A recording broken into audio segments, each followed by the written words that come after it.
Welcome, everyone, to this week's Real Super Geeks podcast. My name is Carlos Pedraza. I'm the host, and I will introduce our co-hosts, and then we'll jump into the week's news. Starting off with Sunseal, our mascot Index from Star Trek Picard. Except it's changing a little bit this week. Is it? Oh, we're back to the unknown doctor. Oh, the fugitive doctor. The fugitive doctor, Ruth, right? Dr. Yes. Ruth. Ha ha.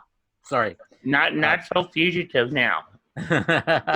Is this a Doctor Who thing I don't get? Yes, yet? it is. Yes. It's a Doctor Who thing you don't get. So since you admitted your ignorance in this regard, Travis, you get to go next. How are you, Travis? Aside from a slight headache and some car problems I had over the weekend, I'm all right for the most part. Good. Well, we'll hope to make your headache worse in the next 2 hours. Ross, how are you doing, Ross? I am significantly better. Great Father Nurgle continues to try and claim me, but his pestilence will not reach my soul by the grace of the Emperor. And your eyebrows of doom. Yes. So I think that will help you battle back. It's like your own immune system. And it did suck. This weekend was pretty terrible. Yeah, getting sick in the winter is awful. It's like consecutive illnesses, man. Three consecutive illnesses. I had 2 back-to-back with like a week in between. And last but not least, our producer, Justin Burton. How are you doing, Justin? Well, doing good. Excellent. Well, we've happy got on the receiving end of getting sick for once. Yes. Everybody. Yes, let's knock on wood about that. Let's dive into the week's news. We've got a lot of topics to cover this week. And the first one just came out in an interview recently in which Simon Pegg, who, of course, plays Scotty in the Kelvinverse Star Trek movies, is pessimistic. He says he's pessimistic about there being another Star Trek movie and that they just don't make enough money to be worth the cost of making them. Do you all think we're going to see any more Star Trek films given the economic reality that Simon Pegg is pointing to? Let's start with you, Ross. Didn't the Viacom CBS earning calls explicitly list a Star Trek film in production? Yes, they did. Yes, and that may have been true at the time, but that was last week. Yeah. So unless something dramatic has happened, it looks like the CBS is still trying to capitalize on its brand across as many different mediums as they can. Yeah, no, I mean, I think that that's definitely in the works, but he has a point in the numbers. You know, his yes, but see, his point is a no shit Sherlock. Well, I mean, the JJ movies weren't. I mean, yeah, they're popular for the war, but I mean, they're gonna have to take a whole new production style and try to put it at a cost that's actually going to be worth it, which probably is going to mean they're going to need to recast again and reboot. We were expecting that. Yeah, I mean, well, we were expecting that after Anton passed. That pretty much. Let's say this either a recast or retool it completely. It's pretty much you're gonna have to just restart that whole saga anyways. But Justin, are you theorizing that it will still happen, but basically it'll be another reboot? It'll be not necessarily a different universe, but a reboot of. It'll be a reboot, but it's going to be another. It'll be same universe probably because I mean they've always had pretty much 2 separate universes. They've had the TV universe and then the movie universe. I mean, this storyline was that way. It just makes sense that they would go that route again. In a lot of ways, that would be starting from scratch in terms of the cinema version of Star Trek, because if you're not doing it with Kirk or any other established character, which every Star Trek movie has always started with, do you think a mainstream audience large enough is going to turn out for a Star Trek movie that features no character they've ever seen before? If they maybe done it with Pike No. I don't see that happening the myself, but go ahead, the son. best the best possible chance that you would have for making a Star Trek movie in the way I see it is by taking elements of Deep Space Nine to start a new movie series. So what kind of elements do you think would be the most potentially viable commercially? You basically you have cemented in the viewer base itself, and because of pop culture, what Starfleet is. All right. So even if you don't know Kirk, Spock, McCoy, Janeway, if you don't know Captain Sisko, you know what Starfleet is. They're supposed to be the big good guys of the Star Trek universe. And then you open on a place like Deep Space Nine being handed over to be administrated by the Federation. I don't know about that one at all. Yeah, I don't. Like, ahead, I Travis. hear a lot of fans say, like, oh, it would have been so great if Deep Space Nine got a movie, or Deep Space Nine should have a movie. They should get the cast back together and do a Deep Space Nine movie. I think that would I don't want the original Deep Space Nine cast back together to do a movie. This is But doesn't that address what I was saying earlier? It's like you were starting over again with a setting that most people are not familiar with, and with a cast nobody knows. Exactly. That's a really steep hill to be spending, $200 million and only earning $400 million. I'm with Carlos on that one. Okay, question. Why are you spending $200 million? Because that you have to spend that kind of money for a major feature film, for a tentpole, in order to compete. Especially in the sci-fi realm.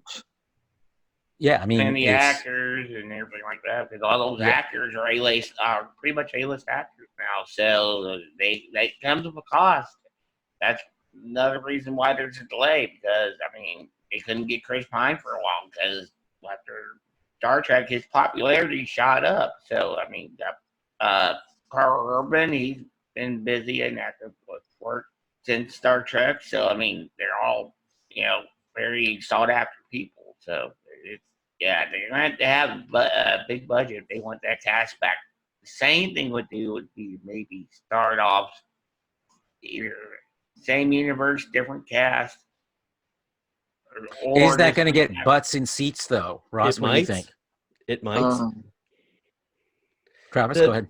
I've talked about it before. George and I, before his passing, had a short one-on-one about this, and we came to the conclusion that it would be possible to pull something like this off, continue the Kelvin universe, maybe with a new cast, but have maybe one or two of the original cast there to kind of connect things, like have Spock and Uhura, or maybe just Kirk, or at least one person to kind of tie things together, but start new with fresh faces, with a new ship, a new 5-year mission.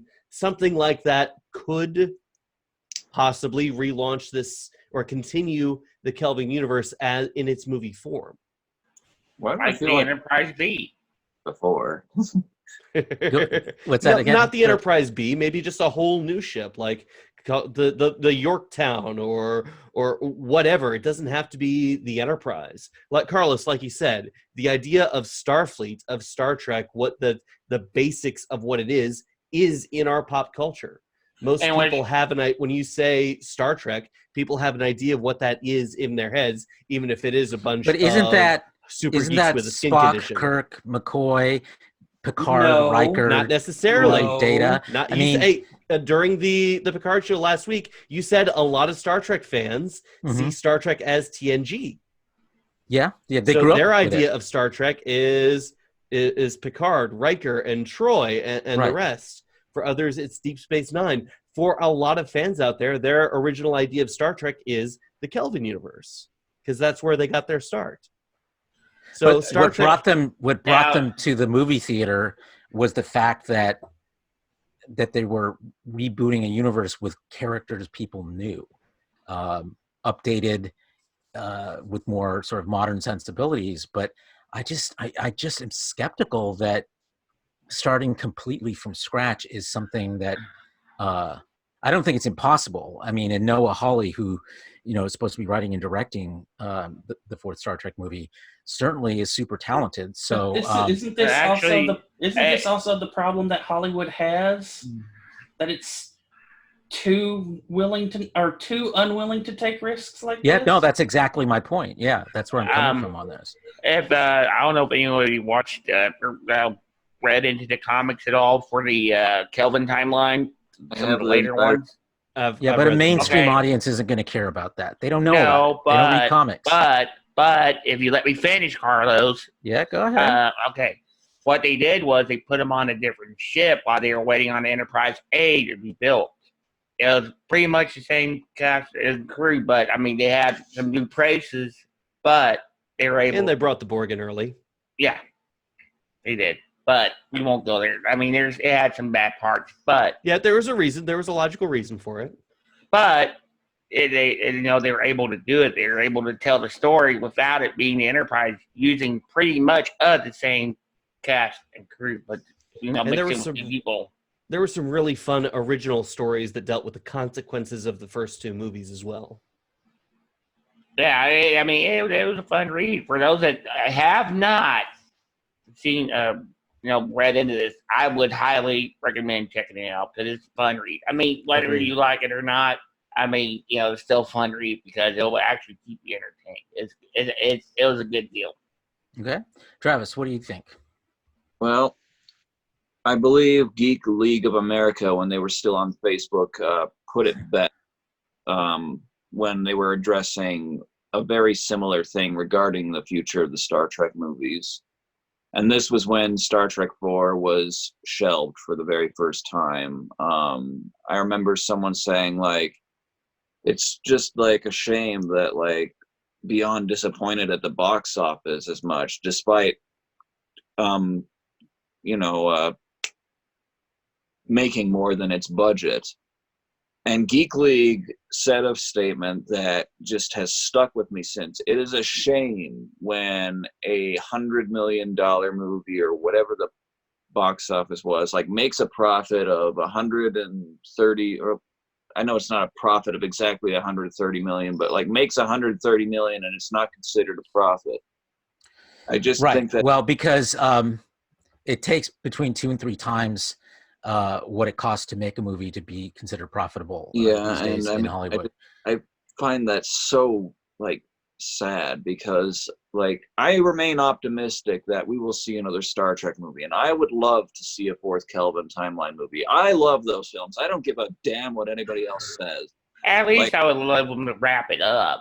I will defend those movies to my final breath. And I would like, I mean, I know with Anton unfortunately going far too soon, it would be difficult, but I mean, like, I would like to see Jayla brought back. I would like to see where they go with the Enterprise A. I would like definitely want to see more Jayla. More. Yeah, she was great. I mean, I loved Beyond, and Simon Pegg in his interview actually says that the reason it didn't make more money is because Paramount really did a bad job marketing it, particularly given that was the 50th anniversary year. And I think he makes a good point there. But understand that marketing is what's adding to that cost that requires 2 to 3 times more earnings. So it would have been cost even more. So but I think he's right. I mean, marketing is everything with blockbusters these days, and if you don't invest enough time and effort and of course money in it, you're just not going to get the turnout that's going to make a film profitable, which it has to be north of $700 million. Well, the closer you get to $1 billion, the better. But a lot of films, blockbusters today, are considered underperforming even if they hit $1 billion. So, I mean, a lot of that has to do with expectations, but it does give you a sense of the mindset that Hollywood is in right now. This is a problem that's also infected the games industry at the moment as well. Oh, If if you're not selling 700 million copies within the first 2 weeks of launch, you're an utter failure. It's like, what the hell? Comics too. Comics are being the same way. It's like that was big middle finger to capitalism. and we were talking about on the subject of marketing. Oh, I'm sorry, Travis, you're Skyping there for a second. I didn't mean to step on you. But yeah, we were talking about marketing.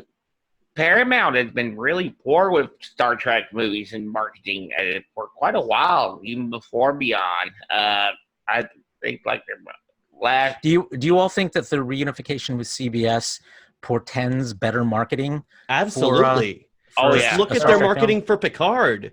Look at what everywhere that it is. Look what they're doing for Discovery. I mean, you're seeing trailers for Discovery, even though everywhere. I mean, they're really trying to pull out stops this year. So I think it's definitely good. It's definitely a good thing. I would say that as far as marketing is concerned, the only way they can go is up, because Star Trek has had terrible marketing its entire existence. If you look up any random promo for any of the 90s shows, any episode of Next Generation, any of the Enterprise episodes, good God, those are terrible. Like, one of the best softcore porn. episodes of Enterprise and Cogenitor has one of the absolute worst promos I have seen in all of Star Trek. Like, oh my God, like it is a swing and a miss. Let go of the bat. I know the one you're talking about, too. I know the one you're talking about. Son, go ahead. Not even that, though. Like, the promo itself for the first couple of seasons, like the shopping it to networks, because they were doing it in the syndicate form, is just dude just walking around the sets going, this is the new Star Trek. It's like, this dude's just meandering around saying, would you guys like to pick up Star Trek? And then they didn't they did, though. Some of them did. Yes, they did. Are you talking about Next Generation? Yeah. It worked, dude. I mean, it was the most. It basically created a new entertainment market that hadn't existed before to any wide degree. First run syndication was a majorly profitable thing. I mean, if they could sell that to these local stations based on a dude walking around sets, that's amazing. And that was the power back then. I don't think it was the dude walking around the sets. I think it was the fact that it was Star Trek, really. But that was enough to carry it back then. But I think it was also probably the price too. You mean that it was relatively cheap? Yeah. Yeah. Well, yeah. I mean, it wasn't super cheap, as I recall, but it offered the ability to be more profitable because each of the local stations could choose when to air it, and they could air it multiple times in a week. So that allowed them the flexibility to put in a slot that would be as less competition and higher returns on ads. So that really worked. I can remember some very memorable commercials for not only the Next Generation, but for Voyager.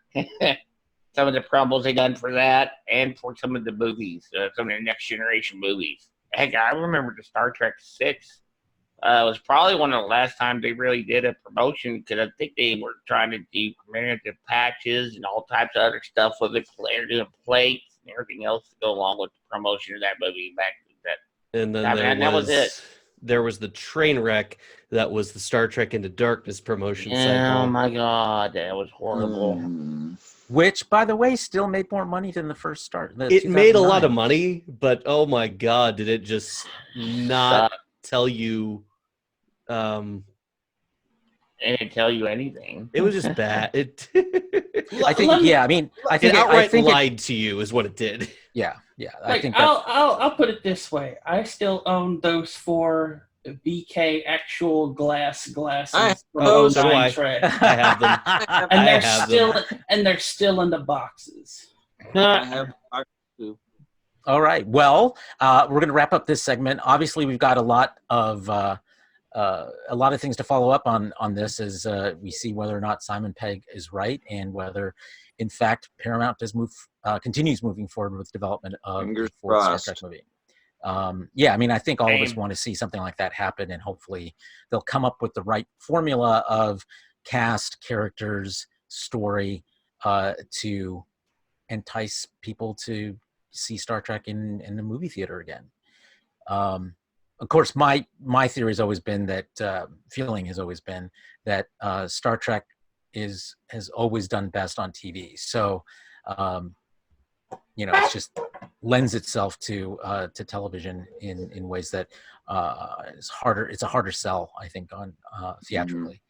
So, still on the topic of Star Trek.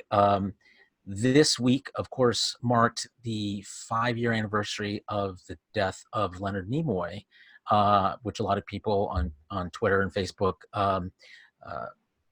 commemorated today. And given where we were 5 years ago when he passed, and where we are today with Star Trek, how do you think his passing has affected what Star Trek has become today? Son, how about if you start us off? I noticed on Netflix the other day that For the Love of Spock was trending again. Mm. And I was like, oh, what's going on? Oh, I opened up Facebook and it's the 5-year anniversary of Nimoy's passing. It's like, oh, that makes sense. Okay. Yeah. What to say about Nimoy? I really can't say a whole lot. Like, what do you think is his like sort of lasting legacy with regard to Star Trek, given where we are today with the state of Star Trek? Giving a voice to those who feel alien, especially human aliens.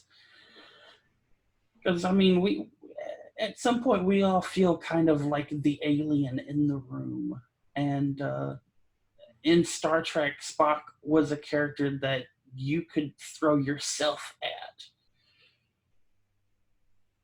I remember when I was a teacher, and I worked with a lot of gifted kids, and one of the things that I noticed so many of them who were Star Trek fans had in common was they felt like they identified with Spock, the character of Spock, more than any other character on the show or in the movies, which they'd seen at the time as well.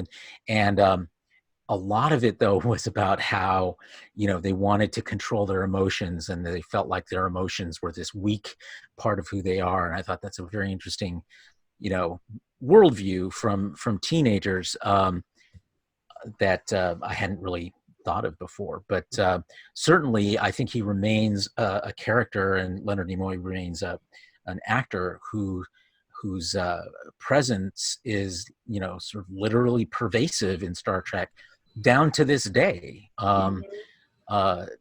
We have, of course, the recasting of Spock, young Spock, and Ethan Peck, who views his performance as an homage to Leonard Nimoy, without obviously trying to copy him, but acknowledging the profound value of that character and what he embodies. What do the rest of you think, Travis? There's a scene in Star Trek Beyond,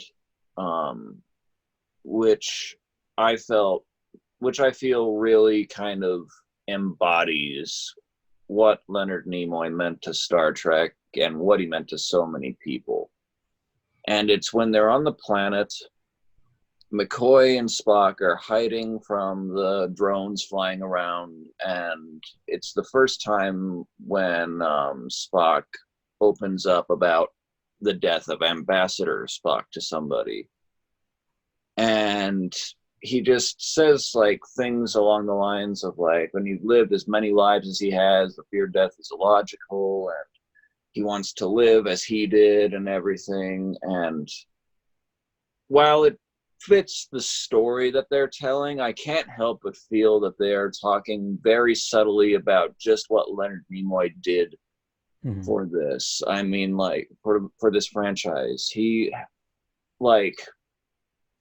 just left such a lasting legacy. And I remember how confused I felt when he originally passed, because as a young Trekkie, I very much was all about, oh, Captain Kirk, I want to, be the captain and everything. And I just felt like I didn't really appreciate the full scale of what Spock brought to the franchise until he was gone. And it broke my heart when I realized that. And, so when I saw Beyond, I actually very much got very emotional when, they started talking about, when they started alluding to Nimoy's death and just everything that film did to,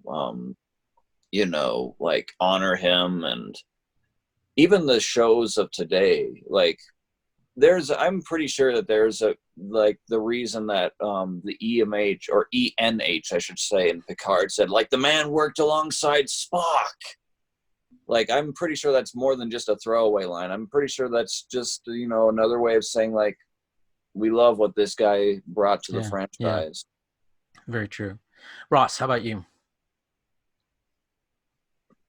There's a lot to say and a lot to be said. My experience was with Next Generation, so I didn't quite have the connection to Spock and Nimoy as a lot of other Star Trek fans do. But ever since I really awoke to my fandom of Star Trek, I always enjoyed seeing him in other places. In fact, when I went to see, I think it was the third Transformers movie, and they woke up Zeta Prime, and I heard him speak to the first time. I didn't know he was in the movie, so I literally jumped up in the theater and yelled, "Nimoy!" Wow. To a few laughs and chuckles and a few odd glances. He was great in Fringe. Did any of you guys watch Fringe? Yes, I loved Fringe. Fantastic in Fringe. And then later, I actually found his original role in Transformers in the original Transformers movie, which is my ultimate guilty pleasure. Weep, draw now, weep, nitty bomb. I'll leave you to it. Yeah, I can. You can have that one. Justin, how about you? Better than the Michael Bay movies. Justin, what about you? Mine's more of a Next Generation type thing, but I always respected Nimoy and what he tried to do for his fandom. He was always respectful to his fans. What I could see. And I mean, he had a very powerful impact. Whenever they did his memorial service on Star Trek Online, it was one of the most impressive sights to behold. I mean, the fact that everything just came to a standstill, and everybody that could be in that spot was there. Yeah, I think, more than basically any other actor in the franchise, he got Star Trek more than anyone. Yep. It definitely showed as an actor, as a director, as a writer. He understood. Caused William Shatner no end of grief for it. Indeed. I mean, I think historically William Shatner will be the footnote to well, he's more than a footnote, but I mean, he just doesn't have the gravitas that Leonard Nimoy earned, despite all his efforts to keep up with him. So rest in peace, Leonard Nimoy. If you, I have his final tweet that I think would be appropriate. Oh, great. Yeah.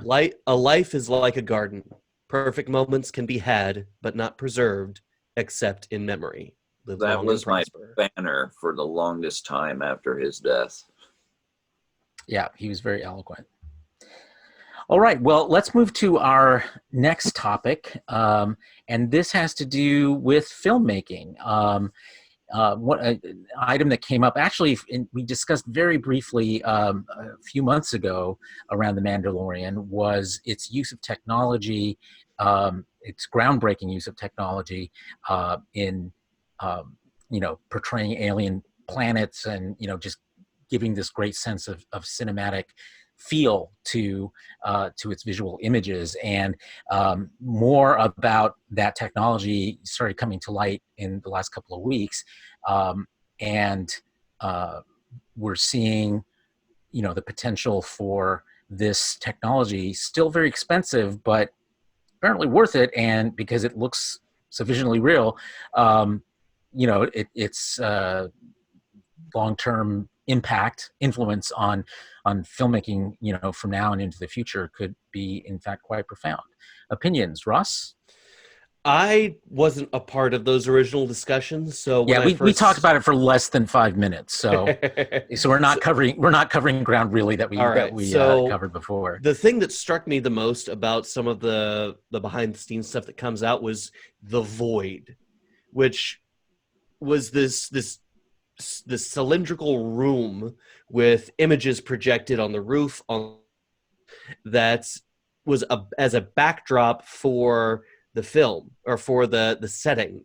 So most of the action and filming was taking place inside this void, and nearly all the background and backdrop we saw was from this huge 360-degree screen. And that really blew my mind. The fact that not only did you have these dynamic vistas that were being rendered in real time, but also one thing they said in the video was that it also provided all the lighting that they needed. Yeah. So they didn't need to rig up anything extra to enhance the scene. It was already there. And the thing it reminded me most of was the Sci-Fi Channel Dune miniseries. I remember that. Yeah. For nearly all of their desert scenes, they had a similar setup, but with a 360-degree hand-painted mural. And then they had the sand dunes built up along the way for the actors and everything else. So it was an interesting evolution of that technique that I think is amazing. And if other filmmakers are able to emulate this with similar skill... the way this kind of technology works is it starts out super expensive and then gets cheaper, and then you start to see more people using it, and that's really where where if the momentum keeps up, we'll see it employed with a lot of other films. And in a lot of ways, it negates the need for a green screen.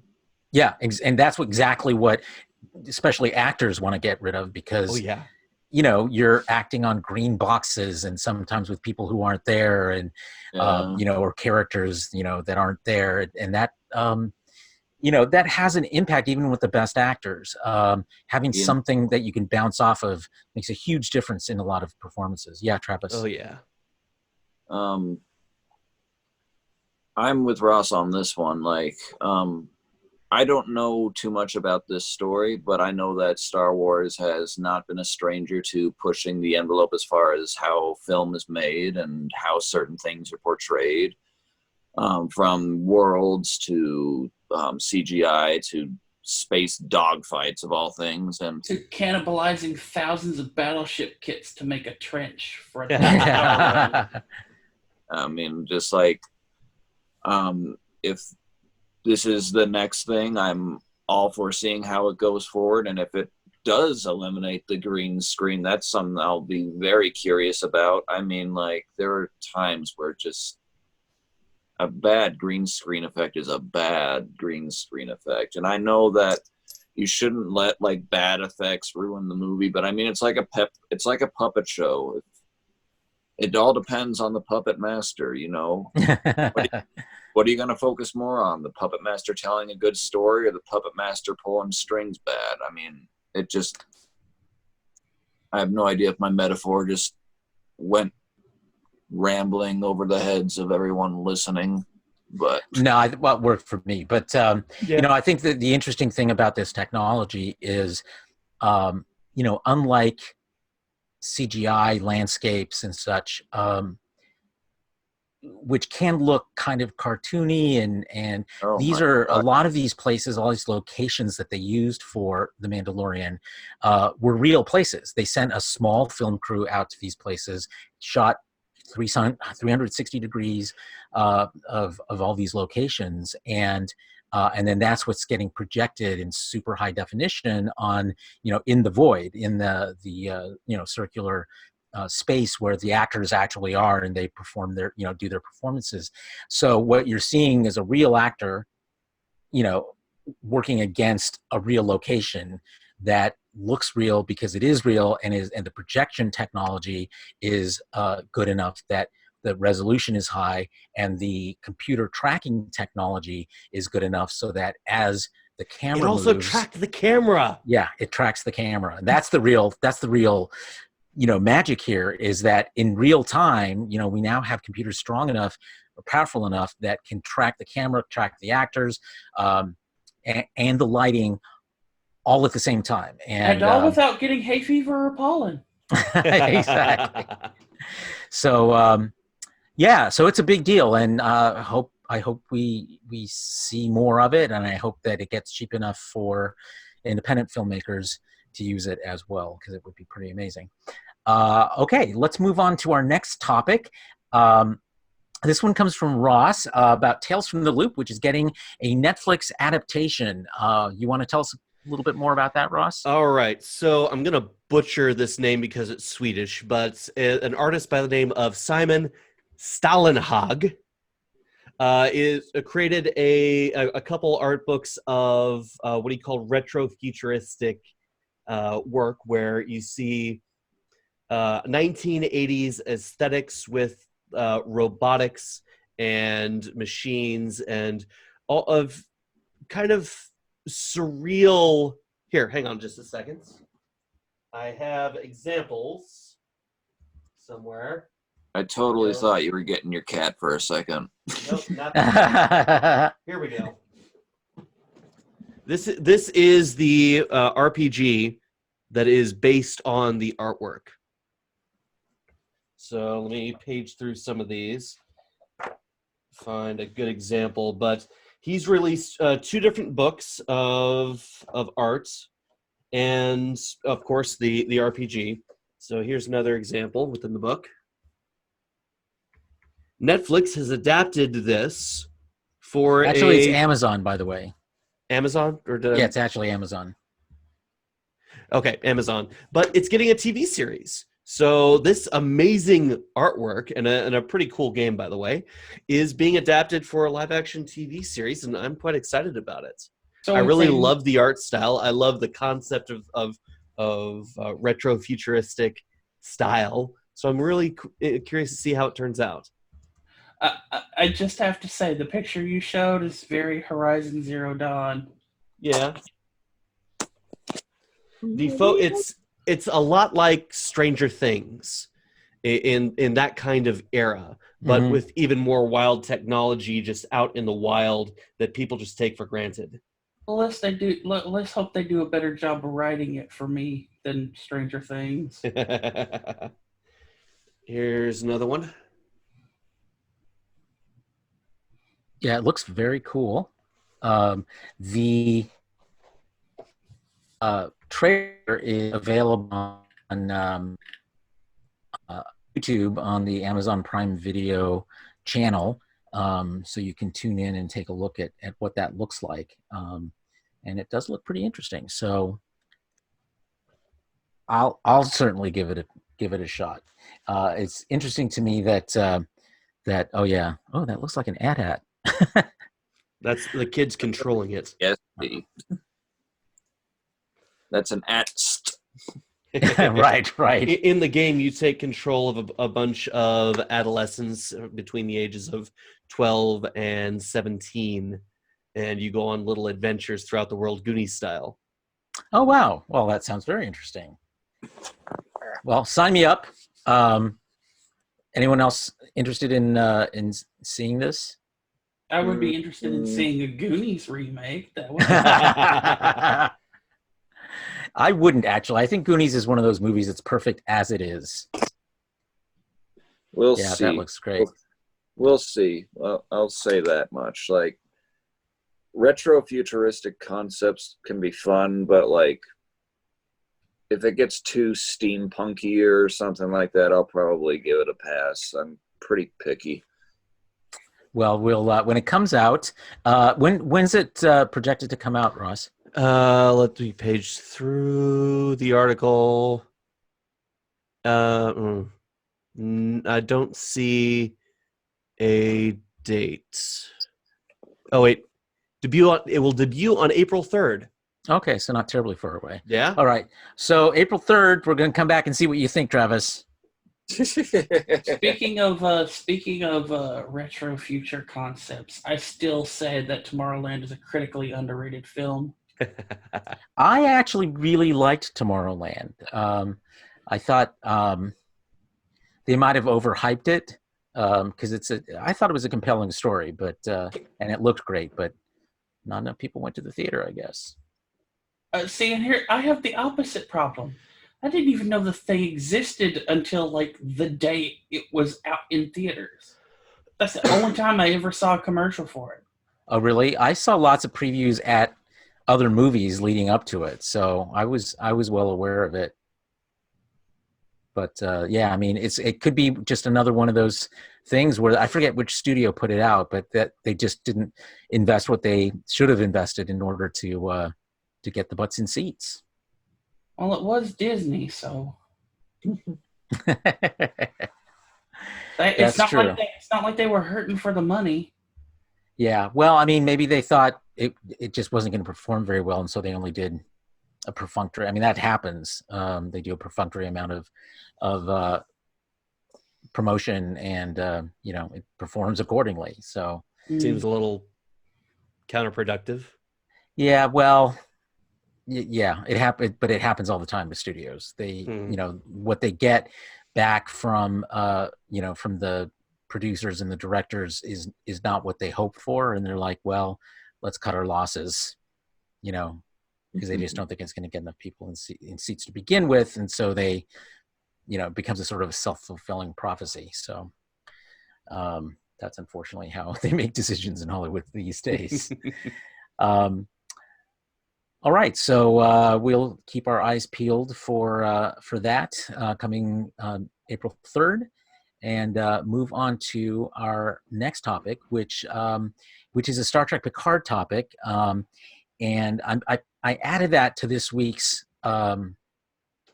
discussion here because our Star Trek Picard after show usually is pretty full with just talking about each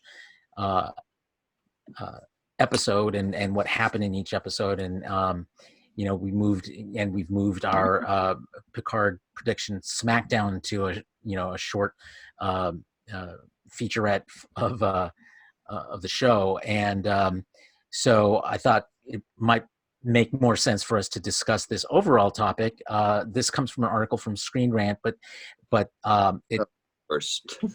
I know you don't like Screen Rant, which is fine. I'm very skeptical of them as well. But what this particular article does is it sort of gathers together a lot of the theories that are out there and puts them in one article, and then kind of makes a little judgment about how likely they are, and how much sense each of these theories really makes. There's 10 of them. My question is, did the people making these theories actually even watch the series? Yeah. Like, half of this shit is explained in the series. Yeah, well, I mean, this is as up to date as as it could be when the fans came up with the theories, but I think it's an interesting way of looking at sort of the fan mindset, and understanding what it is about a lot of fans that make him even come up with theories like this. So I thought we could just go through them really quick and say what we think of them, and why. So starting out with number 10, which was that the Federation was behind the synthetic attack. They say it makes too much sense, that it's probably a little too obvious, and certainly we've gotten some hints around this, but how do you all weigh in on the Federation, on this false flagging the attack on Mars? I mean, Ralphie believes it, so I'm indifferent, I guess. I'm curious to see how it plays out. I'm not entirely if the Federation signed off on it, considering it's one of their own terraformed planets, but I'm pretty sure elements of the Federation had their hands in it Okay, for so obvious reasons. Justin, how about you?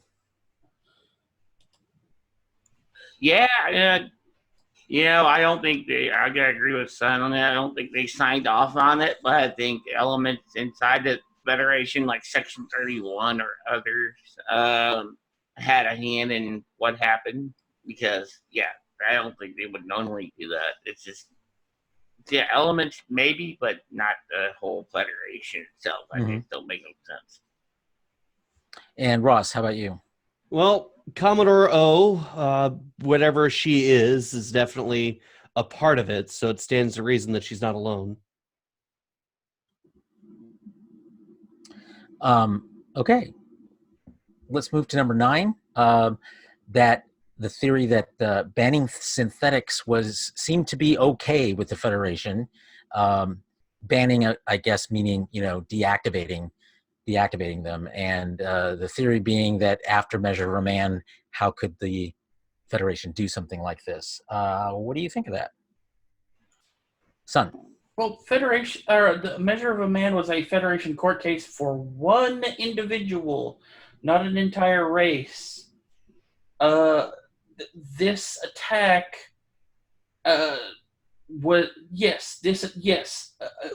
would have been okayed by the Federation from the standpoint of these life forms you have created as a servitor race have revolted.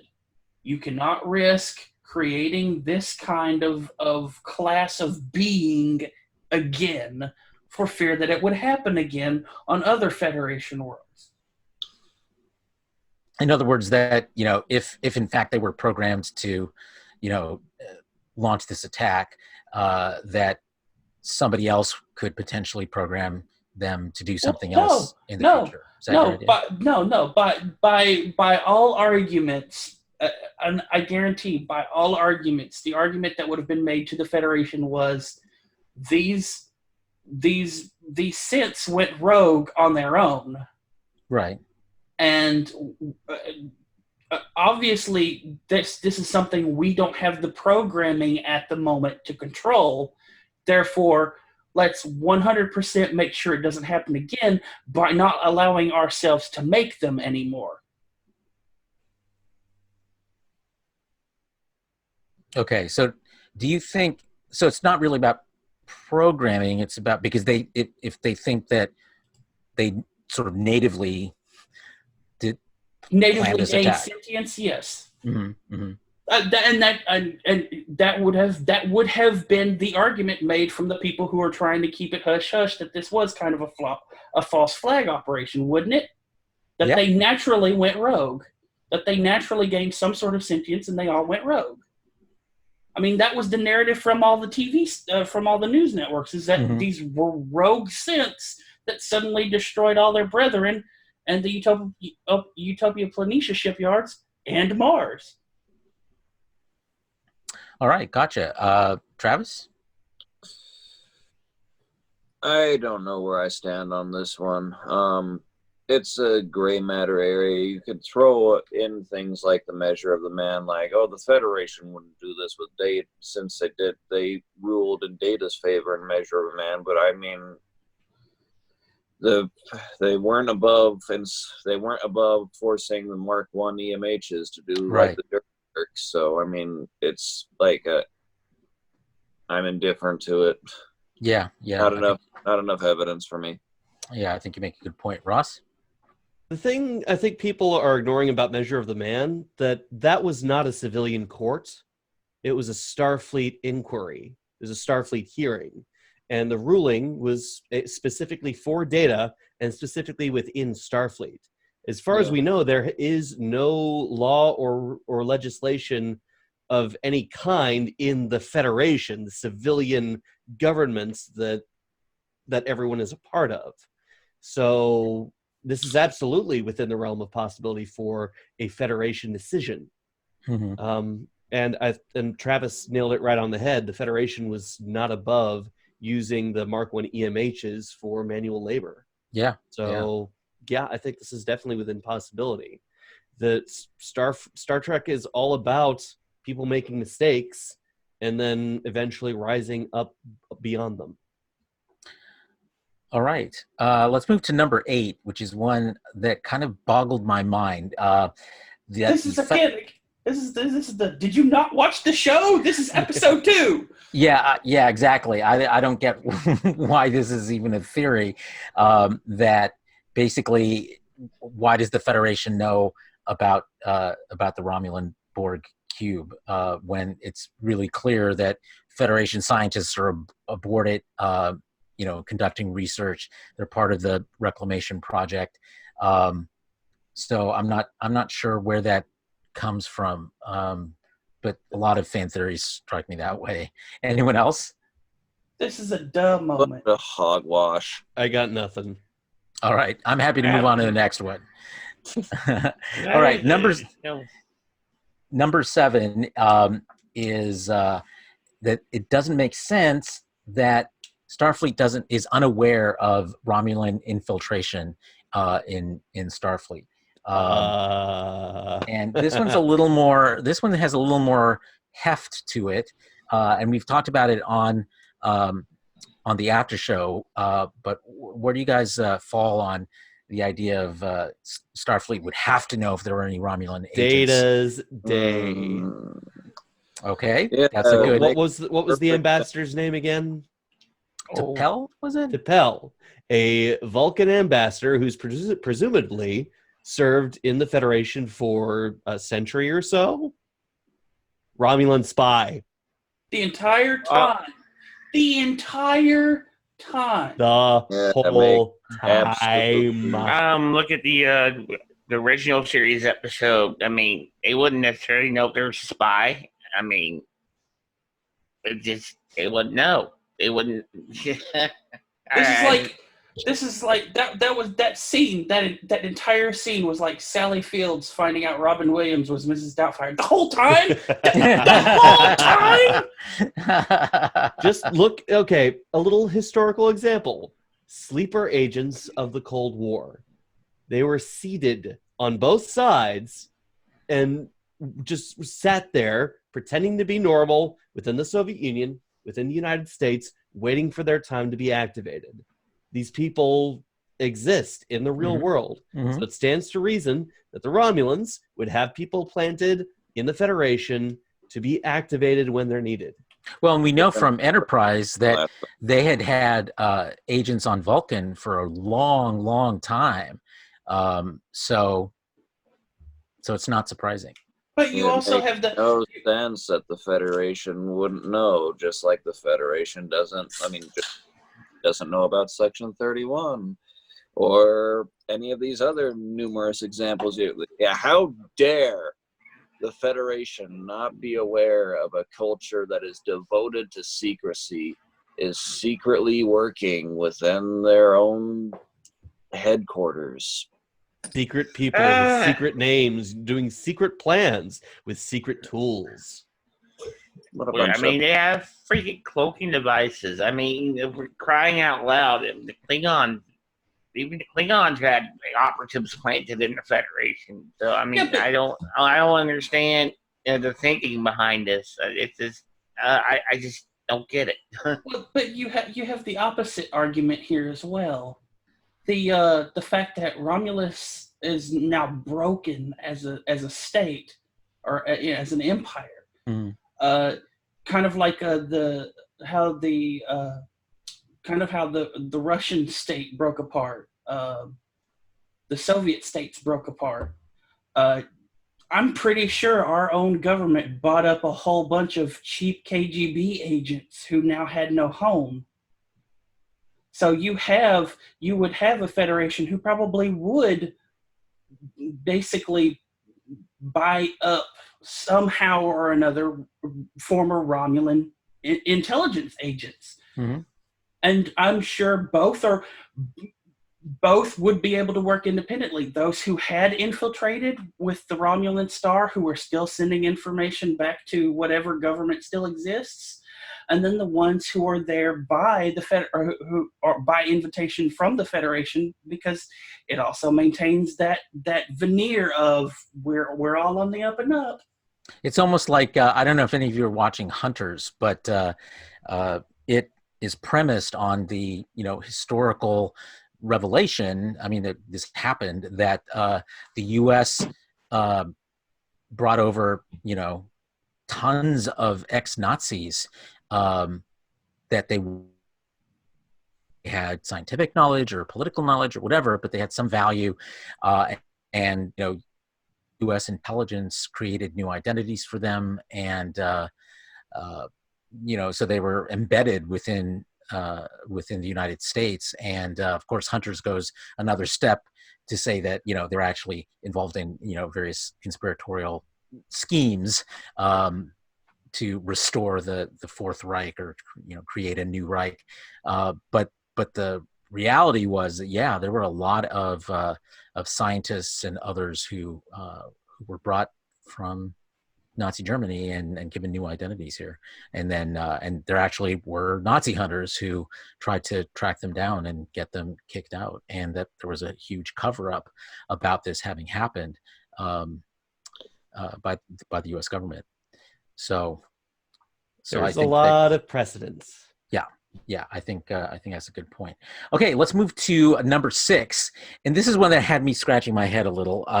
The idea that currency is in circulation again, because people are talking throughout the series about money and payments and earning stuff and so forth. And Travis, since you made the greatest head palm just now, you get to start us off. What do you think about this? I have been seeing this theory all over the group, and I am so over it. This is also a bunch of hogwash. This show takes place primarily outside the Federation. It makes perfect sense when there are cultures like the Ferengi who base their entire lives around currency, that people outside the Federation would naturally need to have it. Mm-hmm. I get it. The Federation, they don't have people on Earth, they don't have a need for it. I get it. But again, we have seen nothing on the show that indicates that people on Earth are using it. Right. One of the lines in episode 5 of Picard straight up says it's a free planet. I figure that's probably a fun way of saying, hey, it's not costing you nothing, go get a drink. Yeah, I mean, I think you're absolutely right. The idea that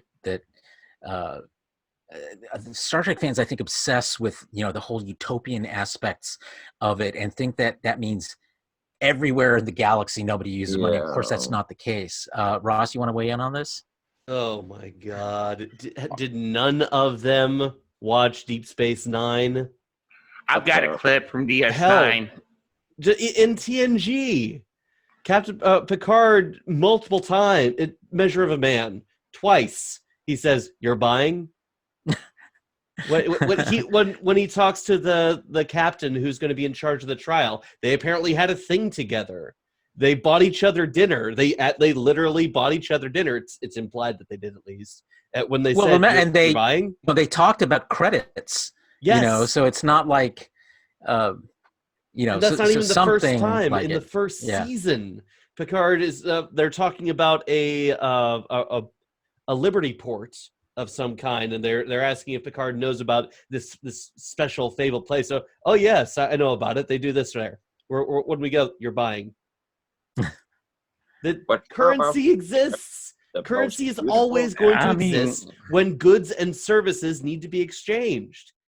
The Federation might not have a monetary system, but goods and services are still exchanged for a value, for something else of value. And when someone has something that they don't have, there is a barter that takes place. Numerous episodes of TOS, TNG, DS9, Voyager, and anything else in Star Trek has instances where a ship is going to a place to exchange for a resource that they need. Yeah. I got one of my favorite scenes in Deep Space Nine. It's where Quark is talking to Gowron and trying to explain finances to him. It is, I actually got. Yeah, it is absolutely hilarious because I mean, here's a friend. You try to talk money to Klingons, and they're trying to. And these people are trying to act like money's never been in Star Trek before. Come on now, seriously, watch your damn show before you run your mouth. The Klingons have Darsex. The The Klingons have Ferengi, money. the There are. the Ferengi have gold pressed platinum. The Federation trades in energy credit.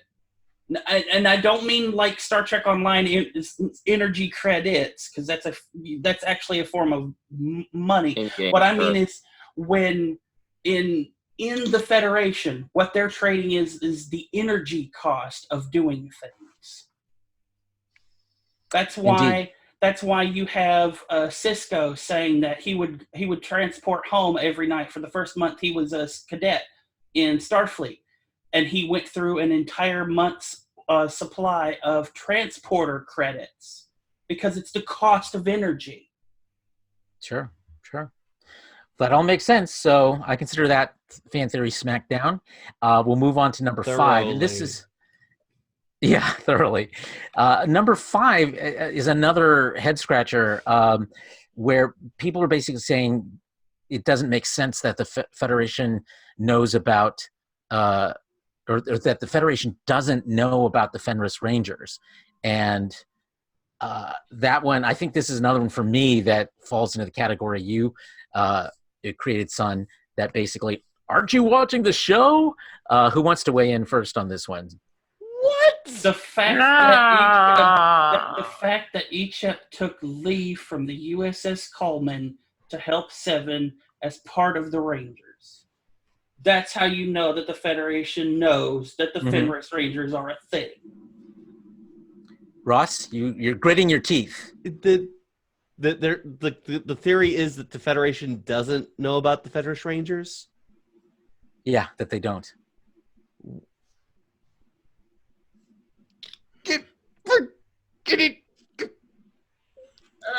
Words are failing me here. I know it's Okay.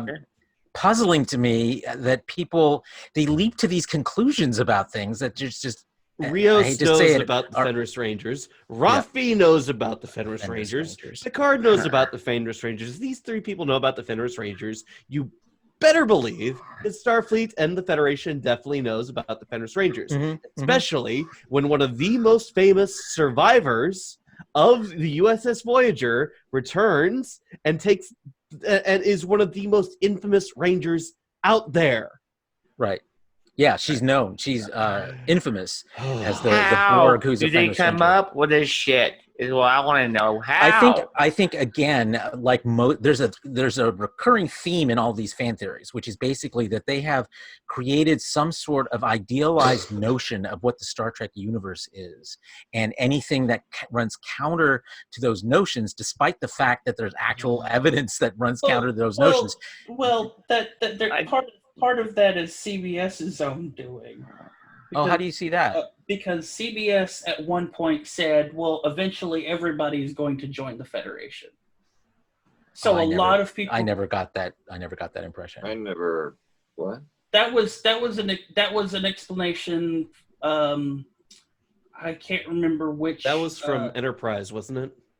No, it was from one of the executive producers for Star Trek Online. Oh, well, that doesn't count to me. Wait a minute. No. No. He was talking about his conversation with CBS. Okay, that's a third-hand thing. I don't. That doesn't hold any water for me.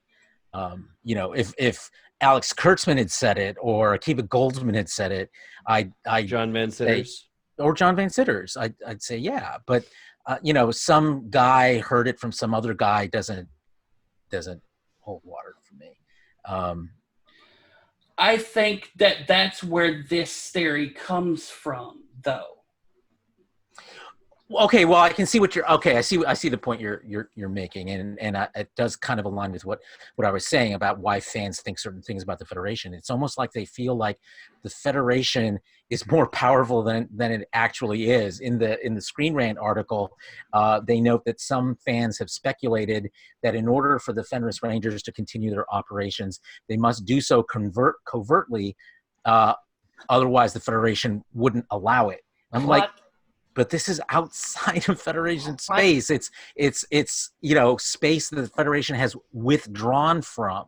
Well, it's So not this even notion- withdrawn from. Exactly. It's You're taking space the law to your own space that hand. the Federation was never in control of in the first place. No, And but the former Federation's Romulan presence, still had an effect that when it was It's the former withdrawn. neutral zone.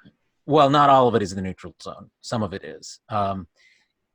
But the And the border. idea is that once the Federation completely withdrew, then there was nothing to sort of keep the lid on the chaos that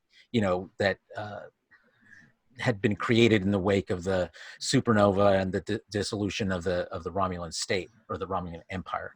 But again, it's like I don't understand this notion that just because that the Federation has the kind of power that would lead them to step in and intervene in space they have withdrawn from. They're any kind of influence. It's outside they've shrunk their sphere of influence. Was someone going to say something? No. Okay. I move that Screen Rant be stricken from further discussions of their.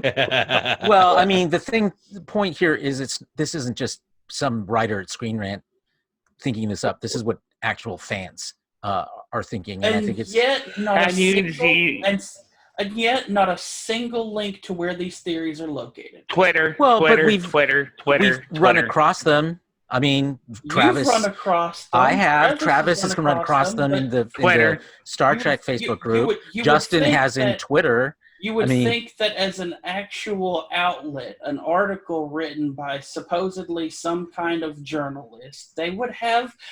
There's this theory. Not even a theory. There's this thing that I grew up with in English class. Always cite your source.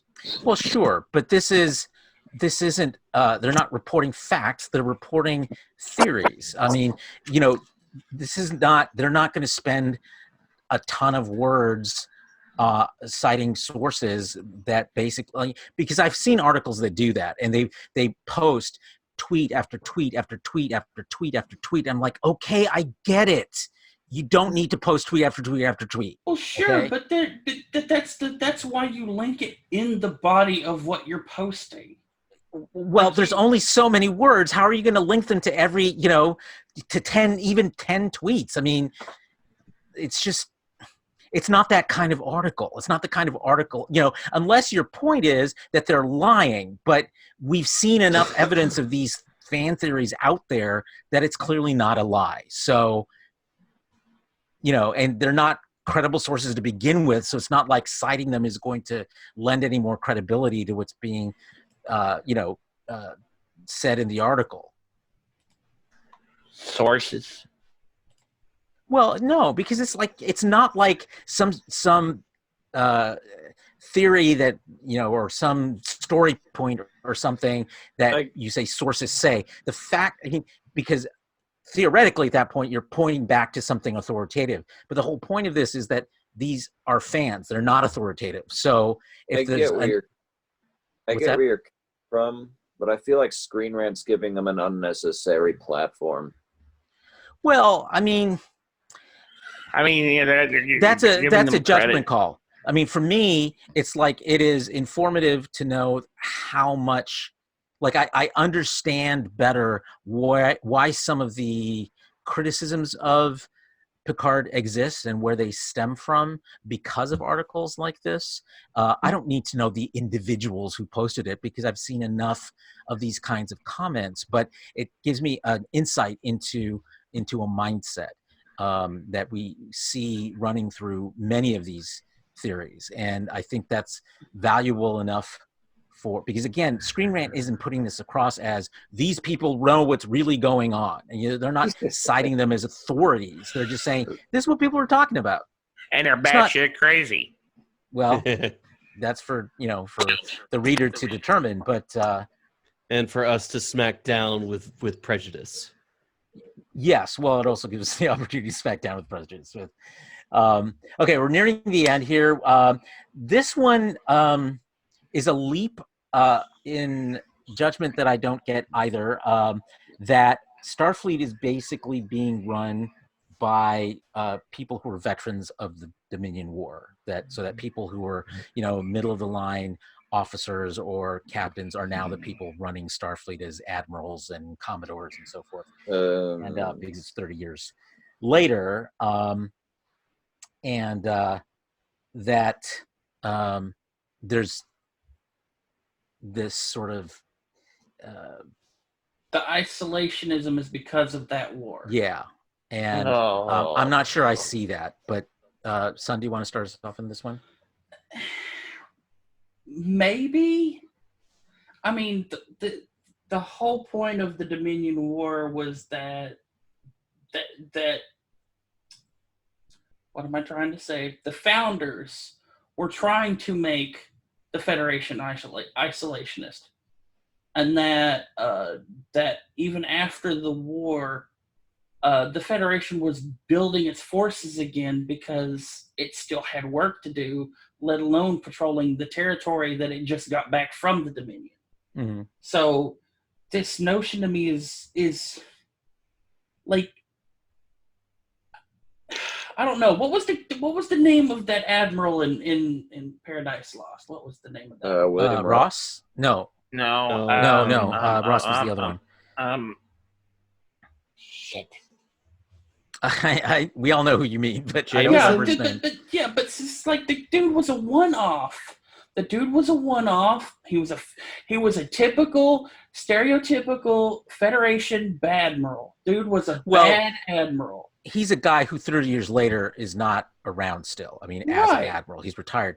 The point of this theory is that people underneath him, people who are junior officers at the time, are now in charge of Starfleet. And how did the Dominion War affect their sort of worldview with regards to the rest of the galaxy? But you don't have to look much further than the siege of AR-11. What was it?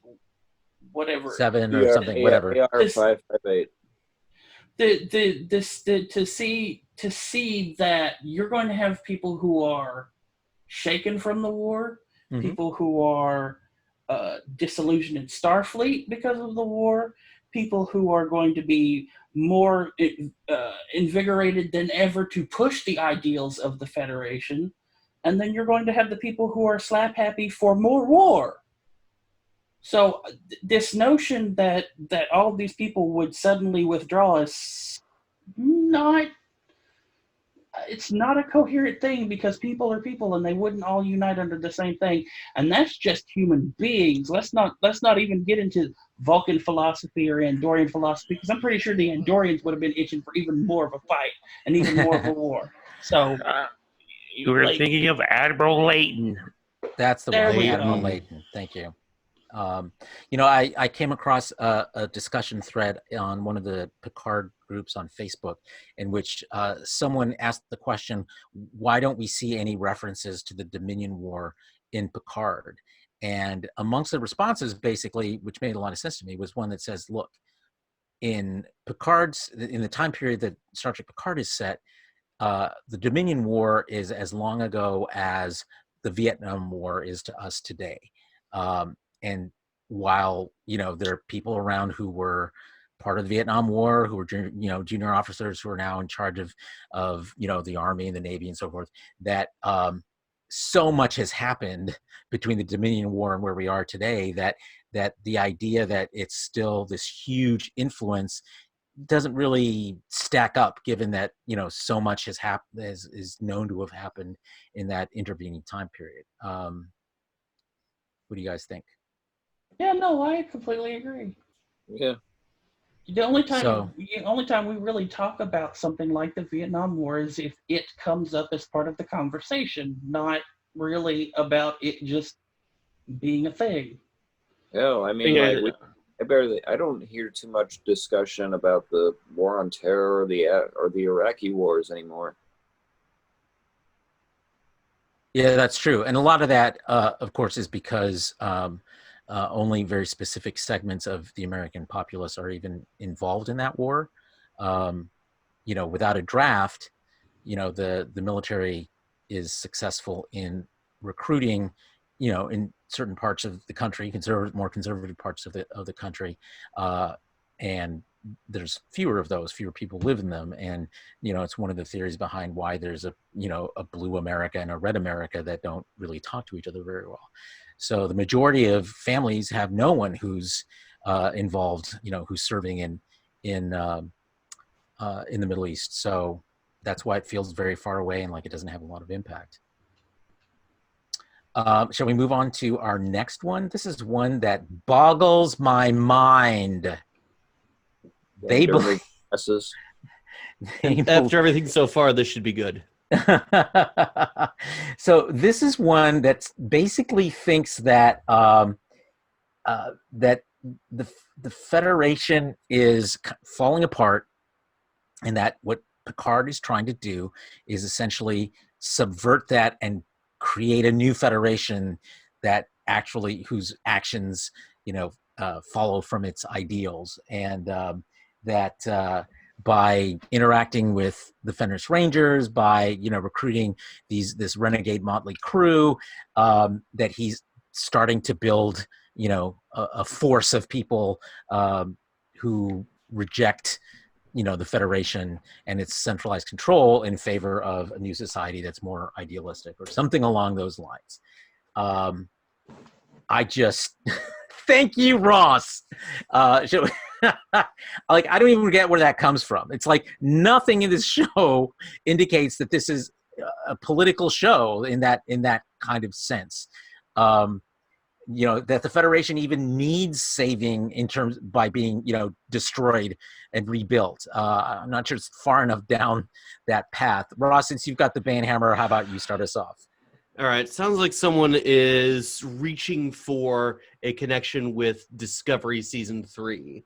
That somehow Star Trek Picard is going to lead directly into it. Or it's No.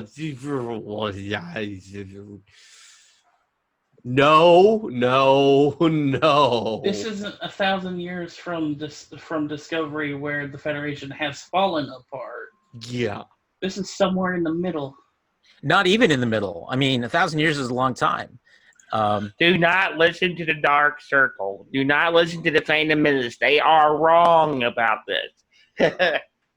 Yeah, I I think the theory is a fantasy. Yeah. Of something that they want to personally see, not what these people are doing. All these theories seem to be things that people want to see at a show or expect to see, that is just going against everything that the producers are trying to do. How Starship Troopers would it turn into if Picard was given control of the Fenris Rangers? Oh, Well, no.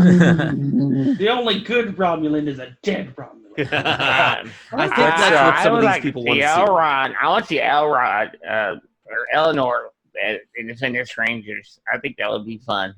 what was the expression in it? Click to learn more. It wasn't click. It was. Do you Would something you want else. like to know more? Do you want Would to you know like more? to know more? Yeah, definitely. I think that's. Dun, dun, dun, dun. Yeah. I would like to know less, please. Can you remove it from my brain? Okay, that brings us to number 2, which is related, and that essentially what we're seeing Picard is the beginning of the end of the Federation, as as it's expressed. No, it's Uh, typical nation building, period. Just on a galactic scale. There's all kinds of shady shit that goes on with nation building, just to build a nation. And that's to build any nation. What we are seeing in the Federation now is what we saw after 9/11 in the United States. After Right. we were attacked, we closed up for a while. Eventually, the Federation will go back to what it was doing best once it finishes licking its wounds. But I mean, yeah, after something like Mars happening, yeah, of course. I mean, that's the big wound that they have to heal, and it's just some of these theories. Smack it, Ross. Smack it down. The whole point of this show, from the get go, if you've listened to Patrick Stewart from day one of him being interviewed about doing this show, is that it is not TNG. It is not all the happy-go-lucky. This is the nitty-gritty of what it takes to build a nation or an empire in space, and the loss that he is going through over this one incident, and how it has also impacted the Federation for the time. And the whole point of this show is that he is trying to be that beacon of hope again, even if he's having to subvert his own government to do it. It's not like it's the first time he's gone rogue either. That's true. He did it constantly, in at least 2 of the movies. So, yeah, I think you've got a strong point there. Okay, let's move to number 1, and this one's interesting because it touches on one of the theories that we talked about, one of the predictions we talked about on the after show, but goes in a totally different direction. And that's the idea that, yes, Soji is the destroyer, but they're thinking that what she's going to be destroying is the Federation. What do you guys think of that? Well, it's been said multiple times that the destroyer will destroy all life. Right. Well, and as I argued with you back then, that's just mythological hyperbole. Thank you. I don't think that. I think the theory we discussed was about how.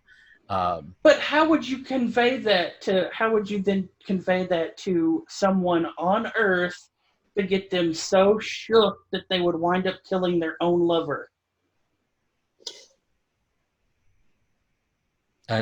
Dr. Girardi? Yeah. How would you convey that destruction of Romulus to shake an Earthling? We don't know her. We don't know her motivations yet, and I don't think that that's what her motivation is. But that's the whole point. If this is about destroying one society or the other, how do you if it's about destroying a Romulan culture or whatever? How would you then convey that destruction of Romulans to a human to get them so wound up and shaken? You didn't, because it's not relevant to humans. That's not the operating theory behind why Girardi did what she did. We don't know. She was something so shocking, so damaging, that she was willing to murder Maddox. And it had to be personal. I really feel like it had to be personal, not something abstract like, oh, the death of Romulans. Right, that's what I'm getting at here. It had to do with it has to which be. Is why it was not a motivating factor for her. Well, no, that's not what I'm getting at. What I'm getting at is it has to be. We've had this argument. That it's got to be. It's got to be like the death of Romulus or something like that. And it's like, no, the whole argument from all of these people constantly is that it's all life. All life. I don't know where you're getting all these people, because it's not all these people. When we talk about talking to Girardi, she talks about the fate of the entire galaxy, I believe it is that she says. Again, we don't know what she was shown. We don't know what she was told. We don't know any of that. I don't think you can speculate beyond that. It has to be something devastating enough. But it also has to be something personal. Someone like Girardi is not going to kill her lover because of something like that. I don't know. Look, it has to be something absolutely devastating to a human being for that human being to then go out and kill her own lover. Oh, I totally agree with you. I just don't think an obscure Romulan mythological reference is what's going on there for her. I don't see how something personal would get her to go out and do it either. that's why most people murder is for personal reasons. So I think it's more likely. But the theory is, as I was thinking about it when we were talking about it on the after show, is that when he makes that reference, when Ramda, the Romulan mythologist, makes that reference about the destroyer. What was the expression, son? I remember you remember it very well. That they were gathering together was it demons of. She'll wake the demons and break their chains. Yeah, and break their chains, and that's really a reference to the Borg, the Borg. XBs. And to me, that makes a lot more sense than this notion of universal galactic destruction, which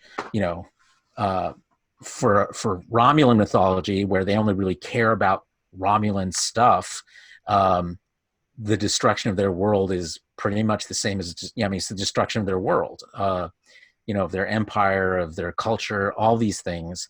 Well, see, that's the problem with prophecy. Prophecy doesn't always happen the way we think it's supposed to. Sure, but the other thing is that prophecies are usually very, culture dependent. They're usually circumscribed by the culture and the geography of that culture. So, I think that's typically what you see in right. So what in the world would O have to have shown Jurati for her to go out and kill Maddox? I think that is a perfectly valid question. I just don't know how related to this. You guys are talking in circles. Series. Yeah. No, I mean, I'm just saying there's just not enough evidence beyond the one passing reference that you're putting two things together that may or may not go together.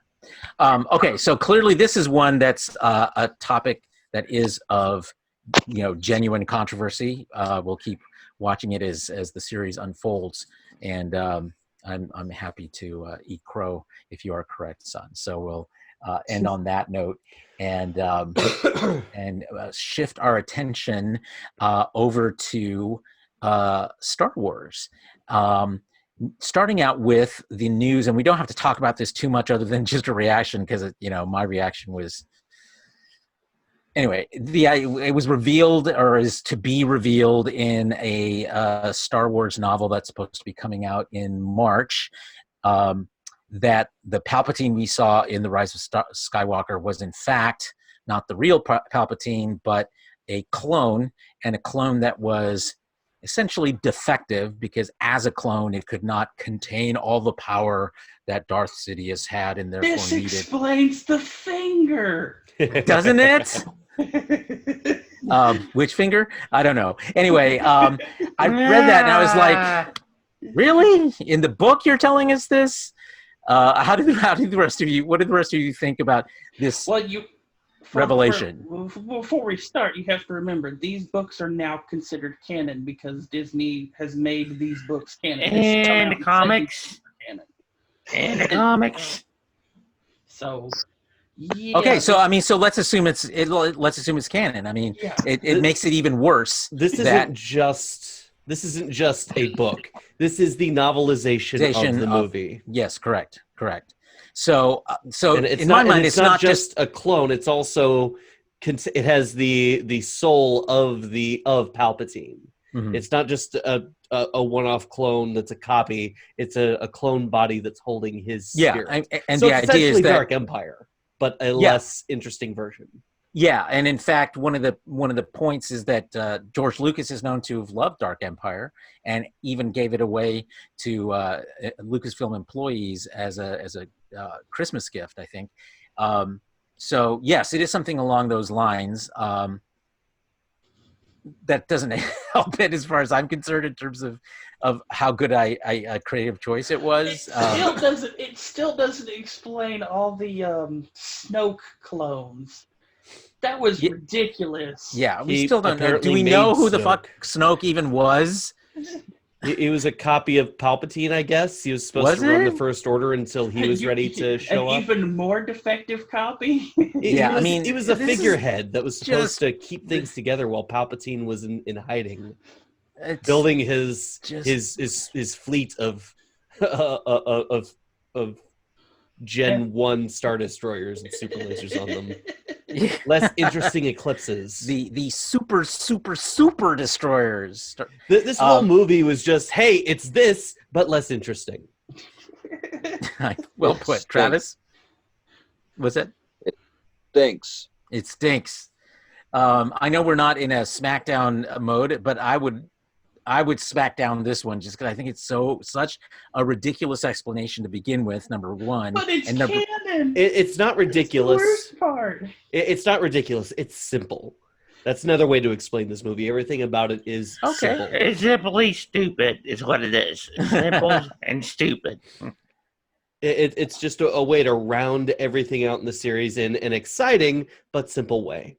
Well, exactly. And the thing is, it makes the movie even less satisfying for me anyway. it really There's does. this thing. It's called KISS. Keep it simple, stupid. You didn't follow the rules. You made this stupidly simple. You didn't make this stupidly simple. You made it simply stupid. So, so on the plus side of Star Wars, I mean, the light side of the Force. well, I don't know if I call it the light side, but in I guess better Star Wars news. There's better news. We learned that Lucasfilm announced that the High Republic, which is going to be a series of novels, and is it going to be comics too, Ross? So yeah, this week the Lucasfilm announced a new initiative, a series of books, comics, and other expanded universe material in what they're calling the High Republic, a period of time 200 years before the prequels. So this is the Jedi at their height, before the pull of Plagueis and Sidious to the dark side. This is the Jedi operating at their absolute peak.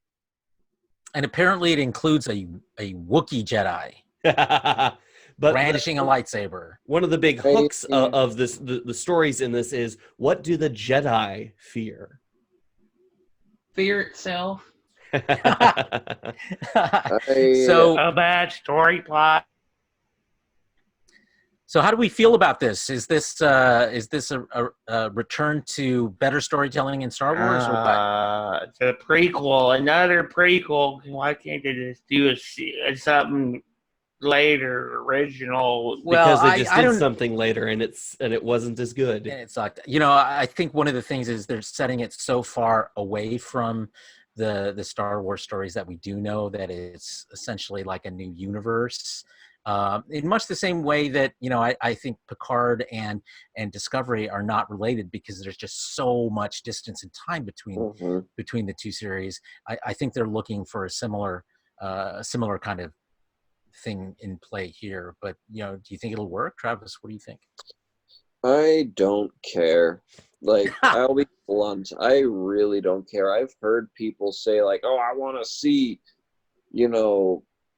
Star Wars stories about the Old Republic, and I think that mainly comes from things like Knights of the Old Republic, but I just don't care.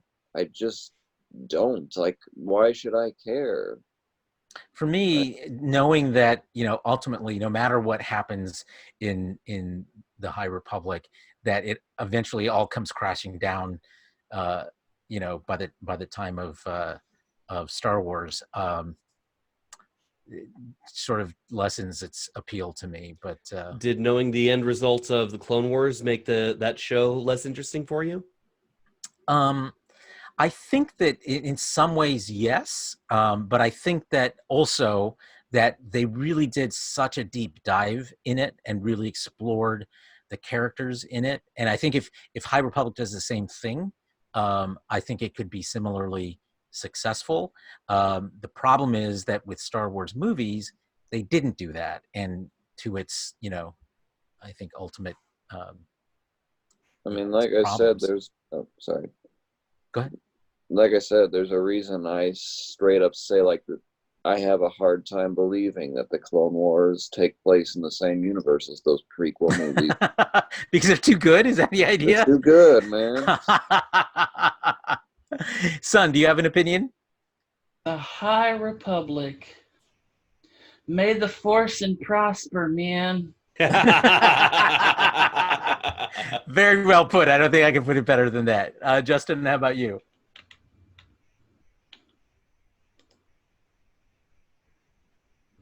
Nothing really. Just yeah, I'm more of a Star Trek fan. All right. Well, I think. But Ross, you're looking forward to this, right? Yes, I'm not Yeah. sure if I'm going to everything that's released, but it's coming out in books from Del Rey, from comics from both Marvel and IDW. I think the IDW stuff I'm going to be more interested in. I really like their stuff. Yeah, yeah.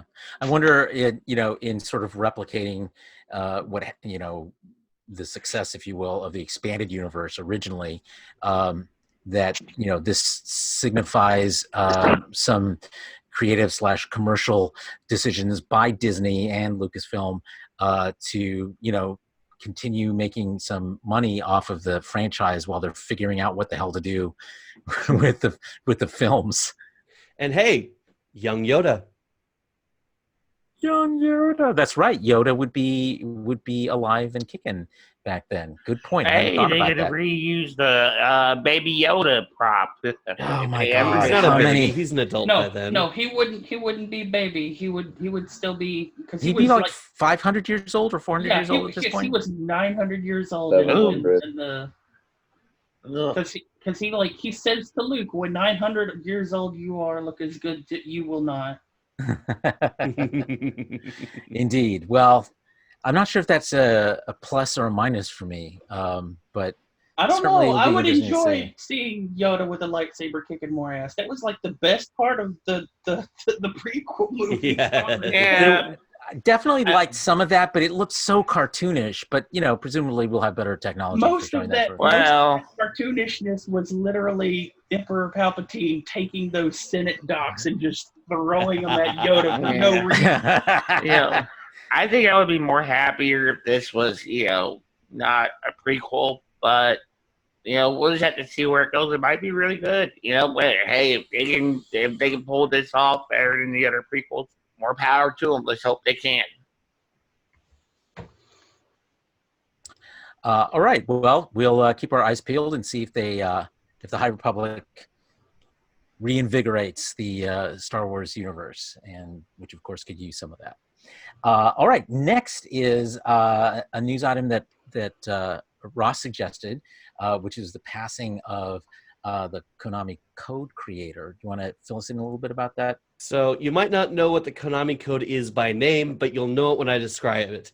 Up, up, down, down, left, right, BA, start. A very popular code made popular in Contra, but it's appeared in many other games, both before and after. And it was created by Kazuhisa Hashimoto.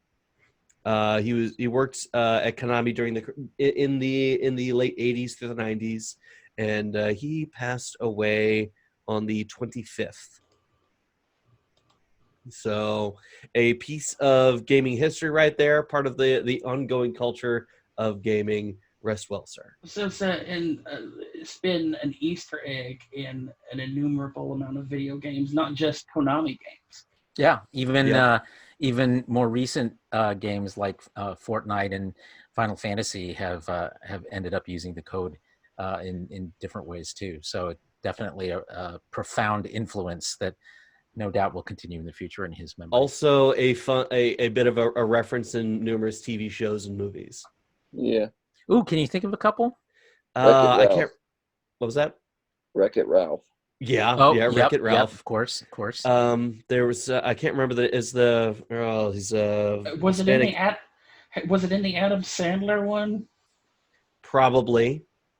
Because that was That'd all be about video Pixels. games. Ready Can't Player think of any One. other off the top of my head. Ready Player One. Yes, definitely Ready Player Oh One. yeah, of course. What else? I'm trying to think what else.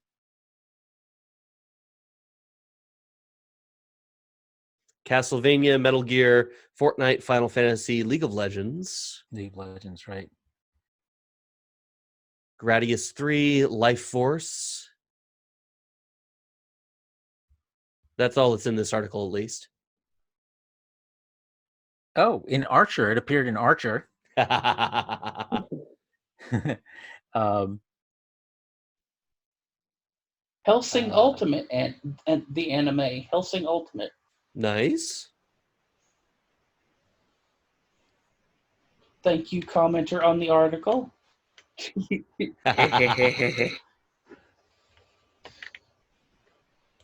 Yeah, interesting. Okay, well, clearly it's one of those pieces of gaming history that has had some profound ripple effects in other genres and media. So that's kind of cool to see that happen and honored. So thanks for contributing that news item, Ross. We'll move to our next topic, which is what we're going to be seeing, what we have seen in Doctor Who, as it just wrapped up its 12th season. We're not sure how long we have to wait for a 13th season. It is rumored to be quite a while. But in the meantime, it was announced this week that there is going to be a holiday special this year, and that it is going to feature the return of Doctor Who's oldest enemies, the Daleks. How do we feel about that, given what we've seen this season in Doctor Who, and what we've seen in the recent holiday specials, New Year specials, as well? Are people looking forward to this, son? I think a lot of people are put off by the New Year thing. Mm-hmm. And to be honest, because it had become such a holiday, like a Christmas holiday thing, like even this article says between Christmas and New Year. Yeah, they called it the festive season. If you like, at least put a date on it somewhere, so that people, people know when they're going to get Doctor Who. Because if this has been such a thing, it's become such a Christmas tradition. It threw everybody off to do the one last year on New Year's Day. Mm-hmm. Yeah. Oh no! So many people just didn't even tune in. And that's when Amazon Prime decided to pull all their Doctor Who episodes, and they actually pulled it early. They weren't supposed to pull it till April, and they pulled them like super early. Yeah, so I don't think that was a decision. That was a mistake. Anyway, yeah, I think you're right. It was that shifting into New Year's didn't really have. It wasn't a smart move. I think there's just too much tradition behind it being closer to Christmas. That I know I was less excited for it. But considering what's happened with this last episode of Doctor Who, yeah, it only makes sense that the next story would have to be a Dalek one. If it's going to be a continuing story, maybe not. But yeah, there's a villainy hole in the Doctor's life right now. Yes. Quite a big one. Yeah, well, Carlos didn't see the very final one, so I don't think we should spoil it for him. But so, yeah. Maybe we can talk about it next week. But yeah, definitely it needs some reinvigoration and some better writing, frankly. And a better master, please. And a better master. Oh my God, please tell me he regenerated into someone that's actually a better actor. No, I think no. See, here's the thing. I think that dude is a great actor. He was just given really terrible material to work with. Yeah, I think I agree with you there, son, for sure. It's like, what am I supposed to be? Well, that's pretty much this whole series. Just be everything that we consider a stereotypical incel to be. Oh, okay. And that's basically the portrayal of the new master.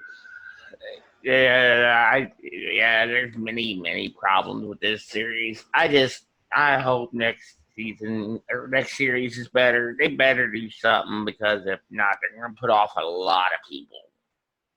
Yeah, we definitely or fingers crossed for that. Okay, let's move over to follow up on or get an update on one of our recent discussion topics, and that is the future of DC Comics. And of course, there was all kinds of rumors running around the last couple of weeks about what the departure of former publisher Dan, is it Didio or Didio? I have only ever read it, not heard it. So Ross? I've heard both. I've heard both too. I'm going to say Didio, and hope that I'm right. But with his departure, of course, there was all kinds of rumors that basically AT&T was strong-arming Warner Brothers into shutting down its comics division, DC Comics division, to the mind-boggling theory that that Marvel and / Disney were going to buy Disney Comics.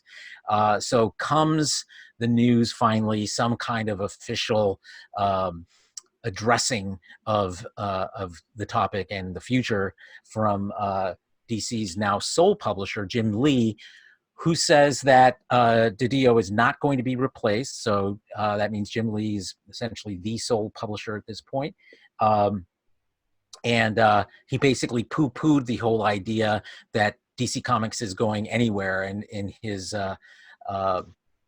panel at C2E2 this past week, he said DC Comics has been around for 85 years, and we expect to be around 85 years from now. So the bigger topic, of course, here is, fans, again, sort of leaping to these weird conclusions about doom and gloom when it comes to, huge franchises with huge creative, potential being, destroyed. We've seen it with Star Trek. Now we're seeing it with DC Comics.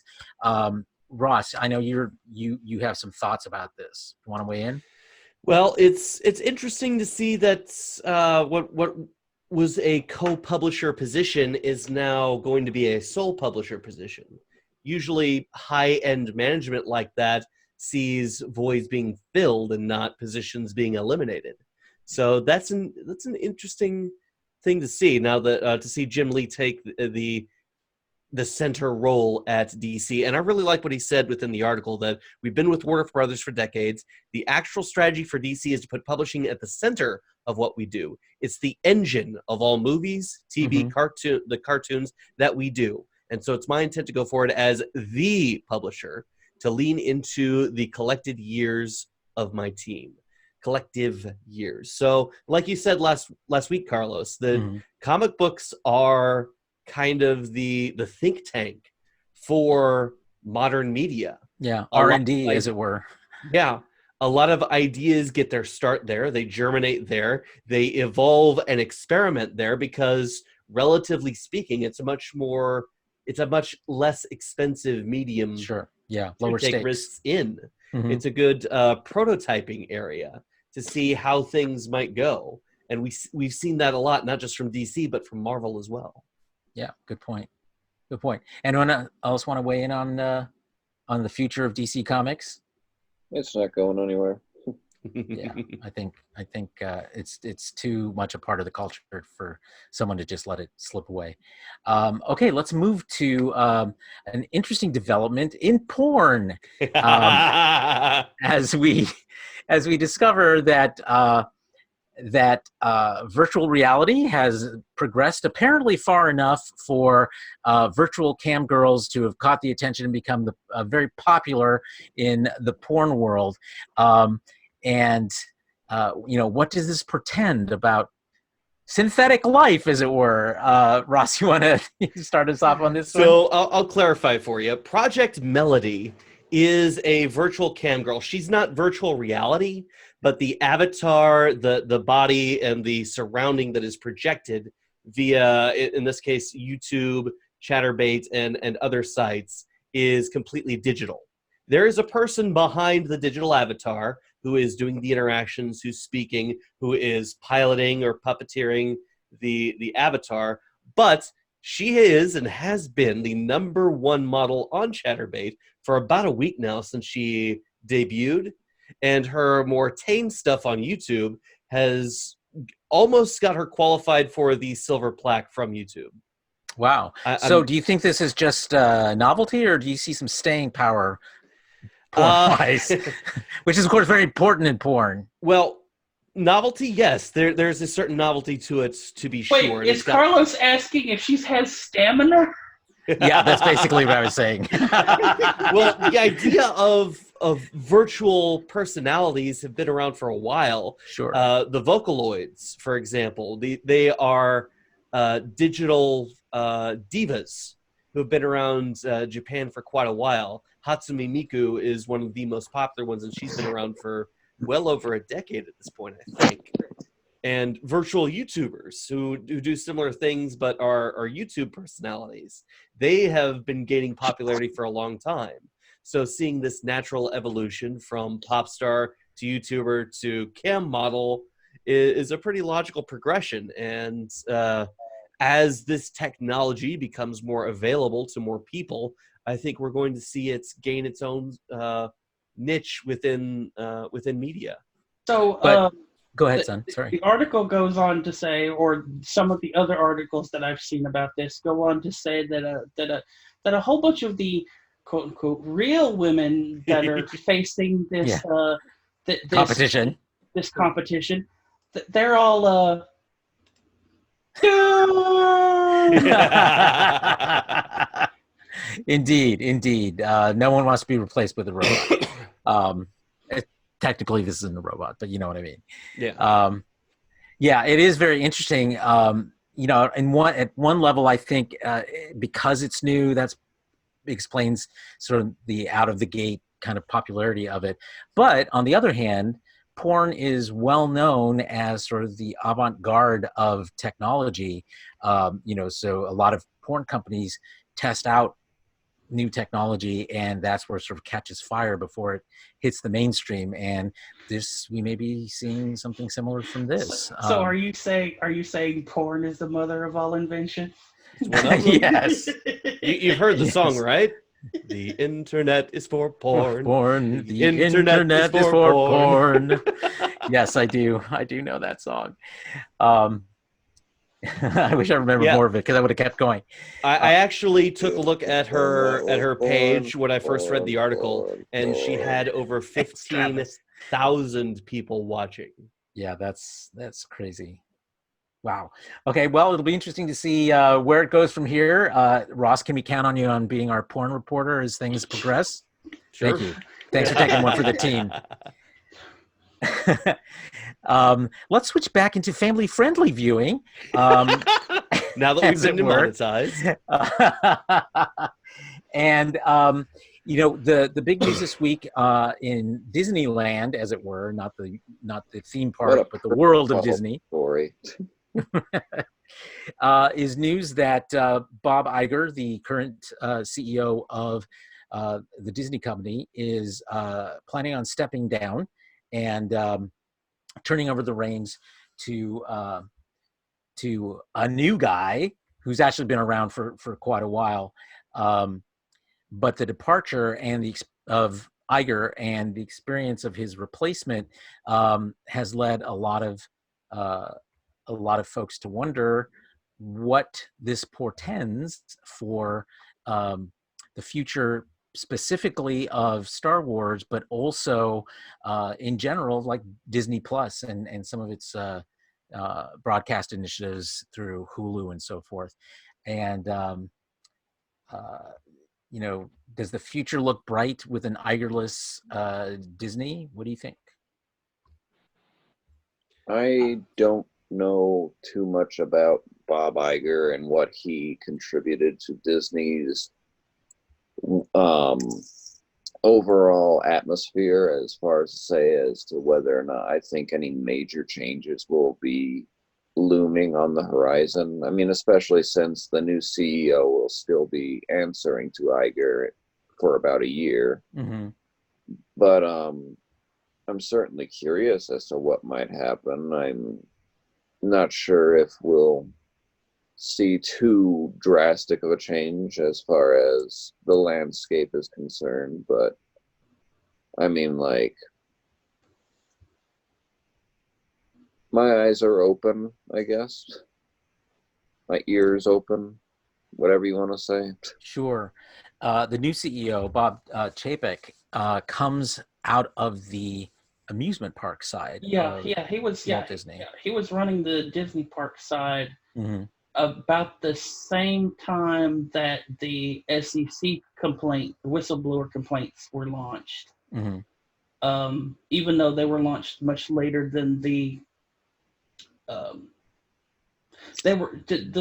whistleblower launched her complaints with Disney, and when Disney didn't do anything, she went to the SEC with them.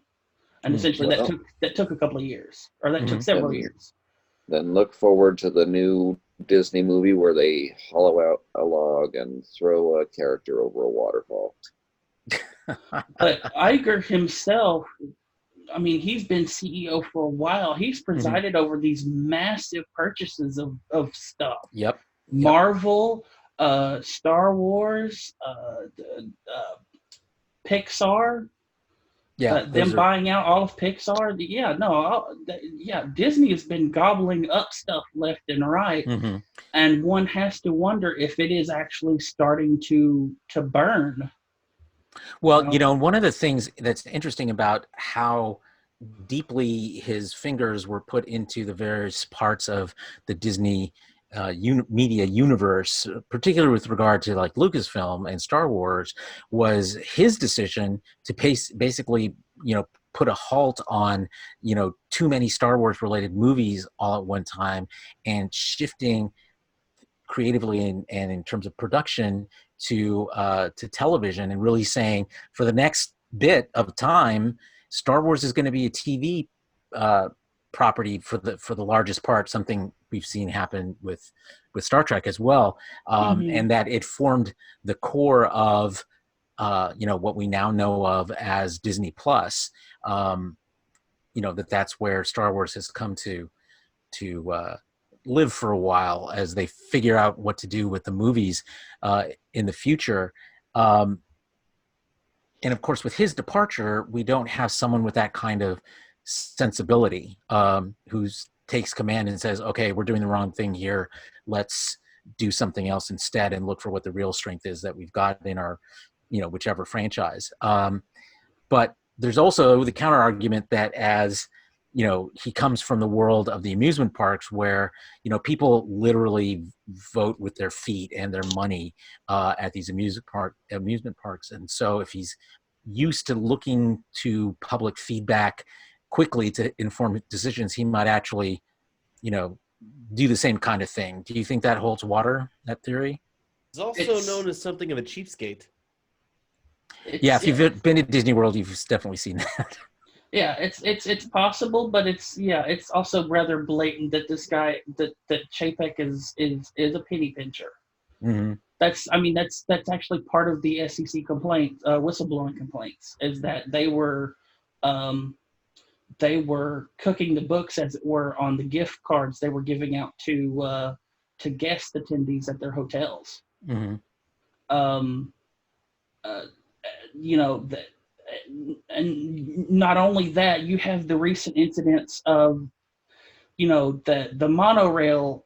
I don't remember if it was world or if it was land. The monorail system has been in disrepair for years at this point, and they decided they were going to make a freaking gondola thing to replace it, and that thing is almost constantly broken at this point. The replacement for the monorail is broken. I didn't realize they were replacing the monorail, which I always loved. It was at Disney World, especially. It was a really great way to get around because it's such a huge park, or set of parks, really. But I didn't realize that, and it's a shame because that's a lot of. I mean, the Disney tradition around Imagineering is really where the monorail came from. So what do they call it? Sky gondola, I think is what they called it. Yeah, I don't remember anymore. But yeah, no, that thing's been sorely mishandled itself. Where do you guys weigh in on whether or not Galaxy's Edge has been successful? I don't know anything about it. I don't know much about it. Well, I My know what it friend- is, but Right. My friend I've went seen- there and he enjoyed it very much. He sent me a bunch of pictures and videos of his time there, and so I was happy. He was happy. So I was under the impression it was a decent success. So Well, some of the stuff I've read, and the reason why I bring, make the question is that while it's getting crowds, it's not at the level that they expected. It seemed like it was going to be impossible forever to even get in, and in rather short order after its big splash opening, it got really easy to get in. So they're not seeing the numbers that they thought they were going to see. Even though I think you're right, Jason Kovalik, who's a guest host for us here, went and he thought it was fantastic. So that's why they asked the question. Is I haven't gotten a clear sense from what I've read of really how successful they are in terms of numbers and dollars. Son? Yeah, I've seen both arguments. I guess you could call them arguments play out. You've got the people who go and they use you watch, I've seen some YouTubers go and video their experience of going, and that there's people there, they're having a great time. It looks like they're having a great time. They have the one ride, but they have all these other things going on as well, and people are having their good time. But at the same time, you have all these people going look, it's Saturday at 5 in the afternoon. There's 10 people here. And then there's all the other Star Wars staff for the area here. It's wow, what weekend is that? Jesus. Mm-hmm. Because if nobody's there, that's not getting any traffic. And again, to the Chapek, I don't know if Chapek was still running the Galaxy's Edge or any of the parks until recently. Yeah, he was part of the decision making to move forward with that.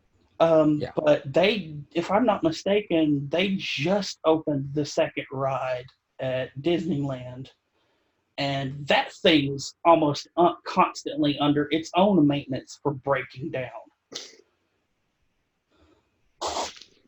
So I don't know. At this point, I'm looking at the people going, when I go, I have a great time. But then I look at all the other evidence, and it's well, people just aren't showing up anymore, and all of our rides are breaking. And it's I don't know if this new guy is going to be good doing CEO work at Disney. Well, and whoever's replacing him at the head of the amusement parks, we have to hope that person's going to be better. So, I guess we'll have to wait and see. I think one of the interesting things with regards to Disney Plus is that it seems like Disney is really putting a lot of investment into Disney Plus, not just in terms of money, but also in terms of, new content and really monetizing their legacy content in a very direct way. And in some ways, making Disney Plus kind of the centerpiece of profitability, because from their point of view is they look at something like Netflix and how much of a behemoth it has become, and thinking, since we own all this stuff already, it could really be even parks, better for us. Cruise ships. We own movies. We own TV shows. We own an entire TV network. You know what we don't have? Netflix. We need a Netflix. That's exactly right. And do you think they can pull it off? I mean, is really Disney Plus? I think they could pull off a Netflix a whole hell of a lot better than they've been managing just about everything else. Yeah. Good point. What makes you say so, though? What makes you think that? In the past year alone, it has been ridiculous the amount of stuff coming out. There was the court case for one of the cruise ships because Disney didn't screen their daycare people properly, and they let a sex offender into one of the cruise ship's daycare centers. That was a thing that was recently revealed in court documents as Mhm. part of a court case that Disney tried to keep quiet for several months. The issues that are currently going on with the Sky Gondola thing, the issue that's going on with Galaxy's Edge, just even if we're not talking about the maintenance of the rides, just the foot traffic being absolutely erratic. This it seems like Iger bought a whole bunch of stuff and now they don't know what to do with it and everything's kind of just burning. Do you think the year of transition, where he's in some ways still running things without being the CEO, can smooth that path? It's possible. I also have this wild conspiracy theory that all of this stepping down was just to get Chapek into a position where the board could unanimously just fire his ass. Oh. Promote to eliminate. That's corporate policy right there. That has happened. Giving him enough slack to hang himself. All right, so we'll keep posted on what happens with Disney Plus and Star Wars as this transition takes place. Next topic before our "What Are We Watching" segment is two interesting things that are happening both in Star Wars and Star Trek. We find out this week that in Las Vegas, a fan-made kind of Star Wars experience featuring a lot of props and costumes and armor and whatever you can think of that can be made is slated to open at Las Vegas Mall. They're planning on charging $29 entrance, plus applicable fees, which I don't understand what that means. But it's $6 to take a picture with the Wookiee costume. Maybe you're right. Maybe that's what an applicable fee is. And in Star Trek, we're seeing a group of fans led by Sky Conway and other producers of Star Trek Renegades, as they appear to be taking over the Neutral Zone fan-built Star Trek sets, which were originally constructed for Star Trek Farragut and Star Trek Continues, those fan series. They're planning on relocating them or some of them to Orlando, where they want to open an escape room called Galactic Adventures. And both of these make me wonder about whether or not they're going to get shut down for trademark issues. Both of these seem very, very sketchy. Ooh. They're very sketchy. Like, I don't... Well, the Star Wars, yeah, Justin. Is Star Wars one a fan project? Yes, it is a fan-made project. Shit. All of the stuff that's in it, all of the props, all of the costumes, all that stuff, it's all fan-built. None of it is original from any of the films. They've just been rebuilt by fans. And from the looks of it, from the video I've seen of it, it's really great looking stuff, but it's still Star Wars, and they're still charging $29 plus applicable fees to get in. And I just wonder, I Googled Star Trek escape rooms, and there are other sort of Star Trek themed escape rooms things out there. There's a prominent one in Toronto, for example, but they seem to have done a better job of distancing themselves from Star Trek. There's this sort of a bridge commander kind of adventure thing, but they don't use exactly the same sets and so forth. Whereas the Star Trek Continues sets are like very close to exact replicas of the original TOS. Did the Axonar lawsuit not teach anybody? Go get a license. I think tools. The Star Wars one is likely going to get served as soon as they open. Like they unlock the doors, open it up, and there's a suit standing there with the C&D in his hand. The Star Trek one, Sky and the guys at at Renegades have shown that they know how to quickly and efficiently change their costumes and design to make it close but not Trek. Right. Yeah. So I think they have a better chance if they redress everything right. Well, and I think that may happen ultimately, but they're looking for investors right now, and that's really the part that I'm concerned about, because But if you look at their videos, they're the sets, they're TOS sets. They are, they intermingle some shots of stuff from Renegades, which is of course more original, but they're clearly trying to capitalize on Star Trek nostalgia to raise funding for this and make a point of saying that, Nichelle Nichols is a shareholder and Walter Koenig is a shareholder, whatever that means. You literally you can give anybody a share in your company and call them a shareholder, and they don't even need to know about it. So we have no real sense of how truly invested these folks are, but it just reads as sketchy to me. And I think if they don't sufficiently distance themselves from this, they could be in similar kind of legal trouble. Morvo, what is Well- the forecast? Doom! Doom. well, I mean, they're using Star Trek, they're pushing of Gods and Men and Star Trek Renegades as part of the backing pitch for this. So, I mean, that within itself is problematic. And then, as you said, they're using the TOS sets, and they're visually using elements from Star Trek Next Generation on Renegade sets, such as L cars and other noticeably, screen accurate items from Star Trek that are trademarked and registered to CBS. Well, and the difference, of course, though, is that they're not; those really weren't money-making propositions, Right. either of them. They've definitely skirted the edge. And by the way, full disclosure, I was part of the production of Star Trek of Gods and Men, and so I know Sky Conway. I've worked with him, and there is a history of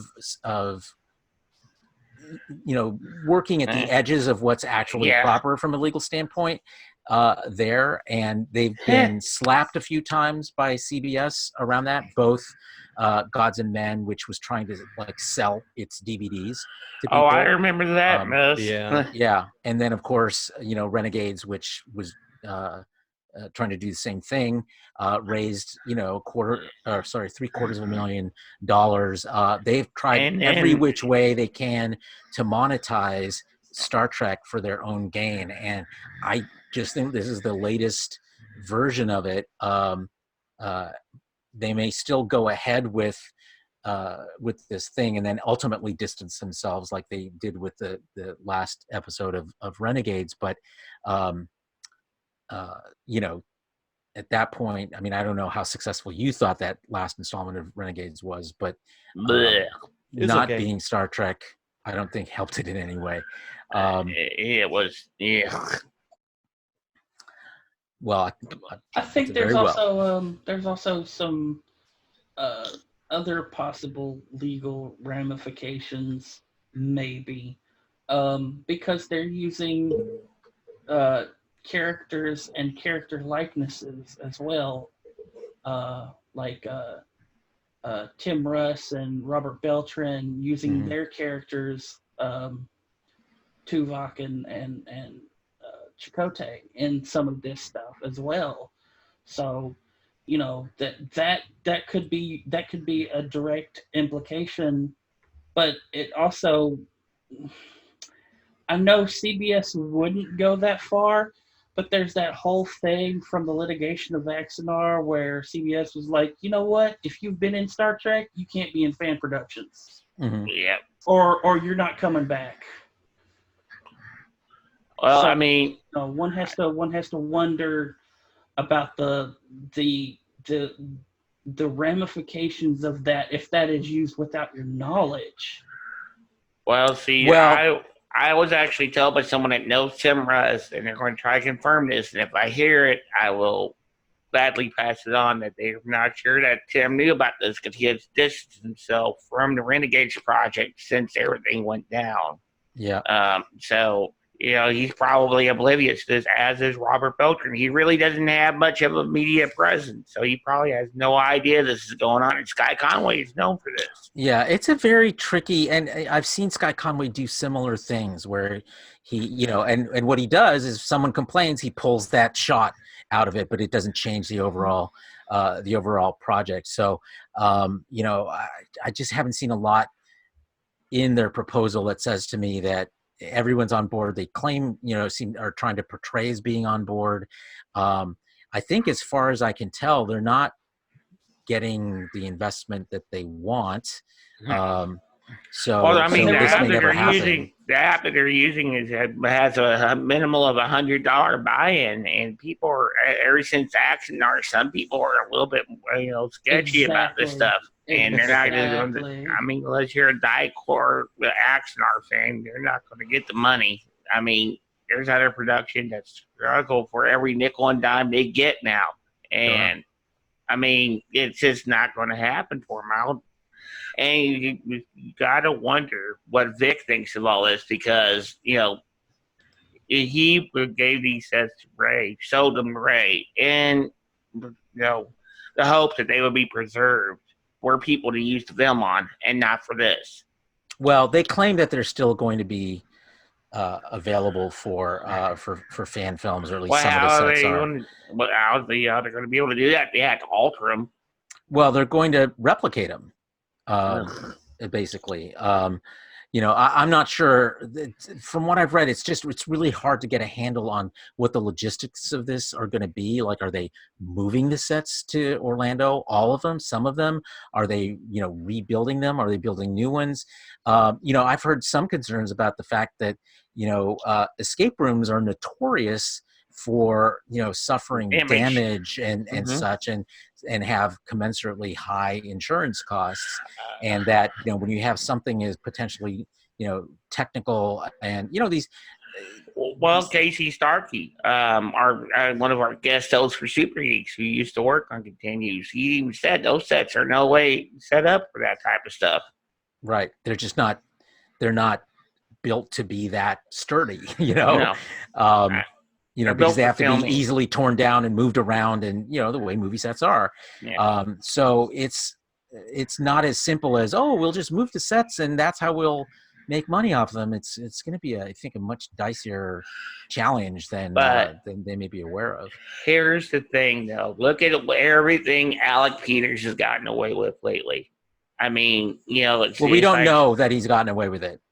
Just because they haven't taken legal action yet does not mean that they aren't going to ever. Okay, yeah. Well, I mean, we don't know yet, but this is based on, past, how quick is CBS going to be to act on these people?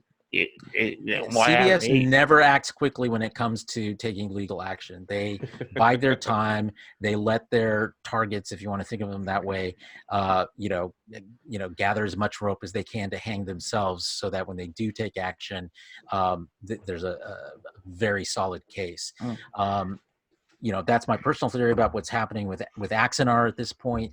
We're seeing a replication of Alec Peters' attitude and behavior up to the point that he was sued for Axinar. He was monetizing away. He was talking about, building the studio and how he was going to leverage it for other commercial uses and so forth. And he's doing exactly the same thing now with the same justification, which is CBS would never sue a fan, which is like, you were just sued.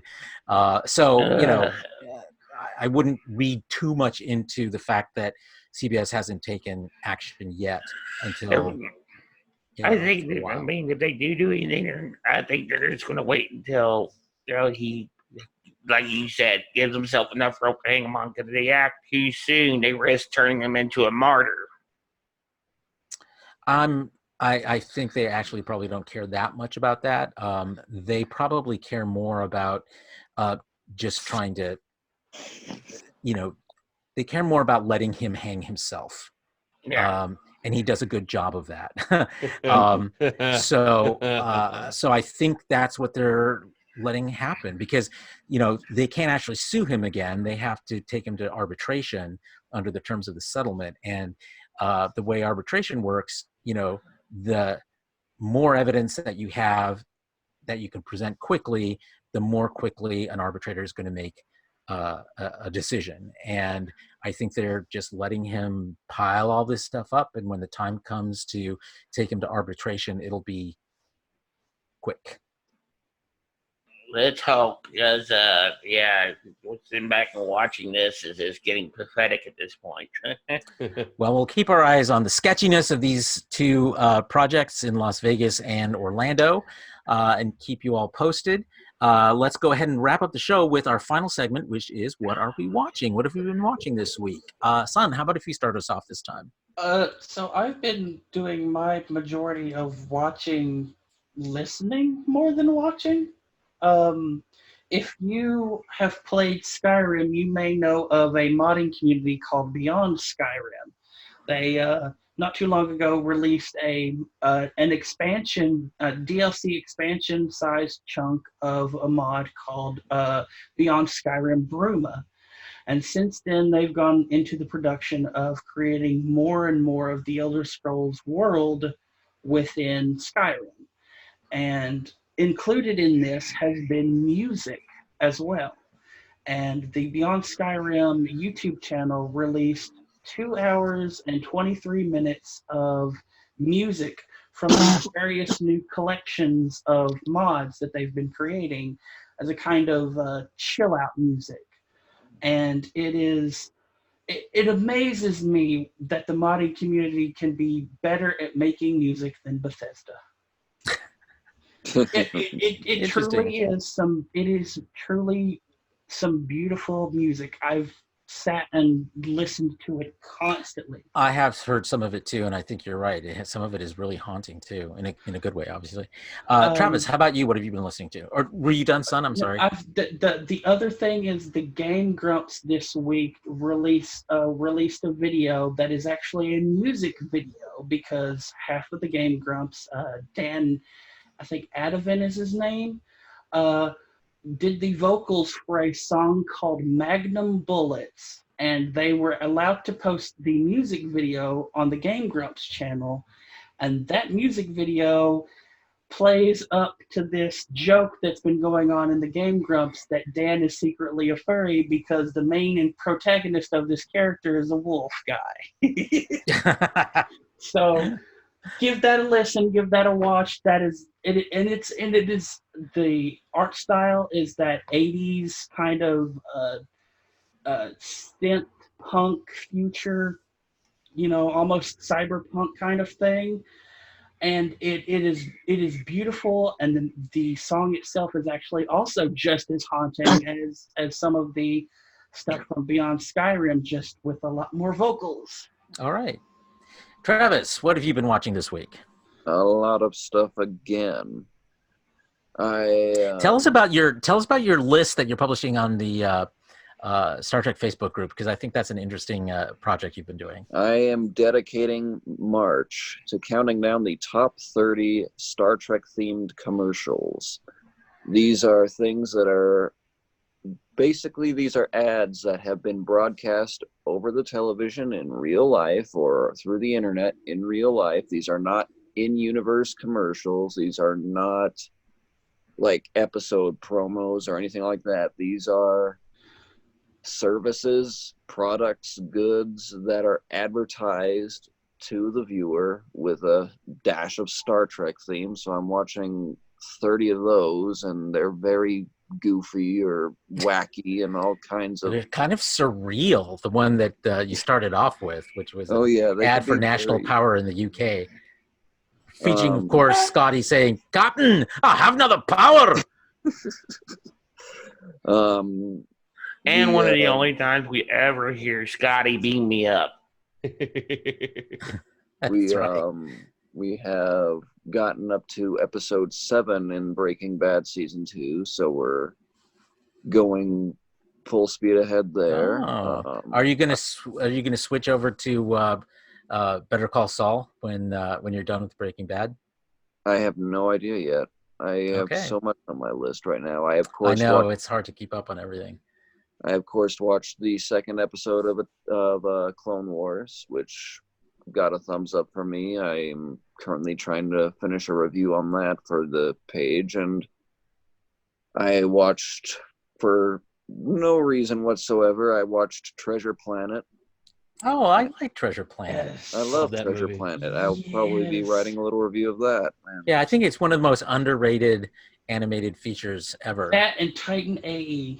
I agree. Yes. I really Oh, liked yes, Titan AE. yes, Titan AE. Yes. That's One of I the wish better would be a John live Leguizamo action. roles. Titan A. And, Titan one, A. and the Perfect last about. traditional animated Don Bluth movie. That's Titan right. AE That's right. and Battleship Remodel are two of my favorite animations of all time. And of course, I watched Pokemon Mewtwo Strikes Back Evolution, and it sucked. I've heard that, even from 11-year-olds. Yes. Actually, Wow. That's Oh bad. man, That's I could bad. go on about this movie. Like, oh jeez, like is it true it's the Pokemon movie no one ever really asked for? it very much is. Like I watched the first movie in theaters when it came out in 1999. And I loved that movie. It was definitely a childhood movie, and yes, it has not held up as an adult, admittedly. But even with that mindset, watching this, I was just shocked at just how much worse it was, and I was just asking myself, like, who wanted this? Who wanted this? Like, because I mean, as a kid, what's going to be more appealing to watch? Something that's a bit bright and colorful and has a certain style, or this CG kind of dull, not nearly as cleverly written? I mean, I had Son laughing at one of the jokes from that movie before we started laughing. Because it's timeless. It's a timeless joke. I don't care who you are. I don't care that it's a dad joke. It's funny. I'm really sorry. Start recording the pre-shows just for the comedic. I mean, that was hilarious. I didn't know Vikings still existed. Yeah, they mostly live in Minnesota. That's true. I've seen it. All right. Anything else you want to add before we move to our next person, Travis? Nope, that was pretty much it. All right. Let's go to you, Ross. What have you been watching this week? Well, Oxhorn is continuing his narrative retelling of Fallout 4's expansion, Far Harbor. He's released 2 episodes this week. I've really been enjoying those. And the big tickets release this week is the Black Pants Legion's Tex Talks Battletech. For a 2-hour episode on the from Exodus to Elementals, a primer on the clans. If you're interested in BattleTech, or if you like bass voices droning on about geeky stuff, it's an episode for you. I really love the Black Pants Legion's lore videos. It's so much fun, ridiculously funny, and also quite informative. All right. And of Anything course, else? a lot more Bob the Builder. Of course, because you're a dad. Yeah. Justin, how about you? What have you been watching this week? Doctor Who, Avenue 5, and I'm trying to think of what else. Those are the top 2 right now. Sorry, my voice is trying to go on me. Oh, sorry. Like you need If I some remember sleep. correctly, Justin said he got a super sneaky copy of something we're not supposed to have yet. We're not supposed Yes, to talk about that. No. And it doesn't rhyme with har hrack Ricard. That doesn't rhyme with that anyway. Exactly. That's what I'm saying. All right, I'll finish up. I've basically been watching. This has been a busy week, so really only 2 things in addition to non-genre stuff. So one of them is Hunters, which I've referred to a few times. I'm actually really enjoying it. That's on Amazon Prime, about Nazi hunters in the 70s. Very diverse cast, and some of it is very very interesting and funny and tragic. So that's always good to, learn about how horrible Nazis are. And then the second thing, of course, is the new season, finally, of Better Call Saul. We've waited a really long time for it, and I'm glad that it's back. I've only watched the first episode, so I'm gonna watch a few more before I weigh in on it. But happy that that's finally back. So that's it for now. Any final thoughts before we wrap up the show? Oh, Viking Doomcock, with you're wrong. soda. You're always wrong. That's He's a trying good to final interview thought. Manu and Tyree. Who is? he? Doomcock. Oh, shut up. Yeah. Wait, what's going on? Doomcock is is trying to score an interview with Manu and Tyree. and he'll do it because And so is Matt Miller. attention. Well, the Where's whole my Dark bill? Circle is trying to, but his reply stuck out the most. Well, and of course there was the Melinda Snodgrass Midnight's Edge interview as well, where someone took her to be complaining about the use of Bruce Maddox, a character she created for Measure of a Man. That it was used obviously again in Picard, and she says, I still haven't been paid for that yet, because of course under Writers Guild rules, if you create, even as a work for hire, if you create a new character, you are entitled to residual payments for that character's use at any time in the future. It's one of the reasons, for example, that Tom Paris. Enterprise, T'Pol was supposed to be the young version of T'Pring, Pow. T'Pau, thank you, T'Pau, who we saw in Amok Time as an older Vulcan, sort of in command of stuff. They changed the name, changed the character, because then they would have had to have paid that writer, and because she was a regular, it meant every episode she appeared in, that writer would be entitled to additional residual payments. So no T'Pau and no, what was his name? Nicholas Locarno, the character from the first duty in TNG. Tom Paris was Locarno in everything but name in Voyager, same actor and everything, but same reason. So we've seen this before. And of course, the interesting thing is she may not have actually been complaining about not being paid, because of course, under the way the industry works, is writers are paid for that sort of thing at the end of the broadcast season, so they can do it all at once, and it covers everything for that season. So, and of course, we haven't reached the end of the season in Star Trek Picard, so it's not really a complaint that's a real complaint at this point. But you can't tell them facts, because they want to take a story and spin with it, no matter what the case is. I mean, someone had that whole little printout from the WGA that clearly stated that that was the case, and people were like, oh, she's not going to get paid. I'm like, they have to pay her, but they have to. All they got to do is wait till the end of the season. I mean, just because they haven't paid her yet doesn't mean they won't pay her. I mean, come on now, get over yourselves. Which, normally I would dismiss that as a usual, Dark Circle kind of tactic, except she ended up, consenting to an interview by Midnight's Edge, which of course is trying to capitalize on all of this. So that was disappointing, I thought, because Melinda Snodgrass was a big part of TNG. I think she got manipulated into doing the Midnight's Edge interview. She probably had no idea what exactly the Dark Circle is. Some people still don't know any of this stuff. No, they had no idea.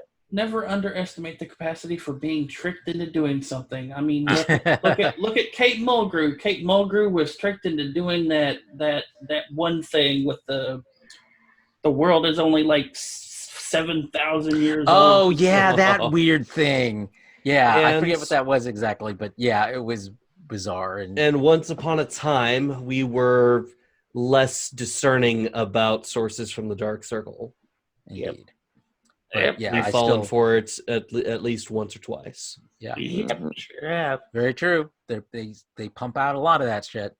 Yeah. All right, that brings us And to that's an end. exactly what it is. Shit. Yeah. Yeah. Okay, that brings us to the end of this episode of Super Geeks. Thank you all for joining us. Program note, we will, of course, be back on Saturday with our review of the newest episode of Star Trek Picard, Nepenthe.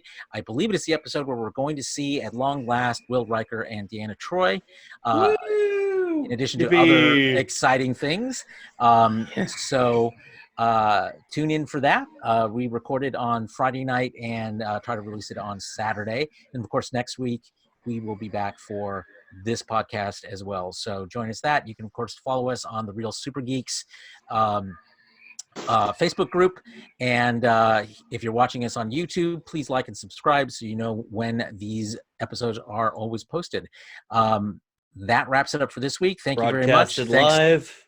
Twitch Yes, TV, on Twitch. Thank you. Thanks to / Ross. live_love_play. Indeed. All right. That's it for this week. Thanks, everyone. See you soon.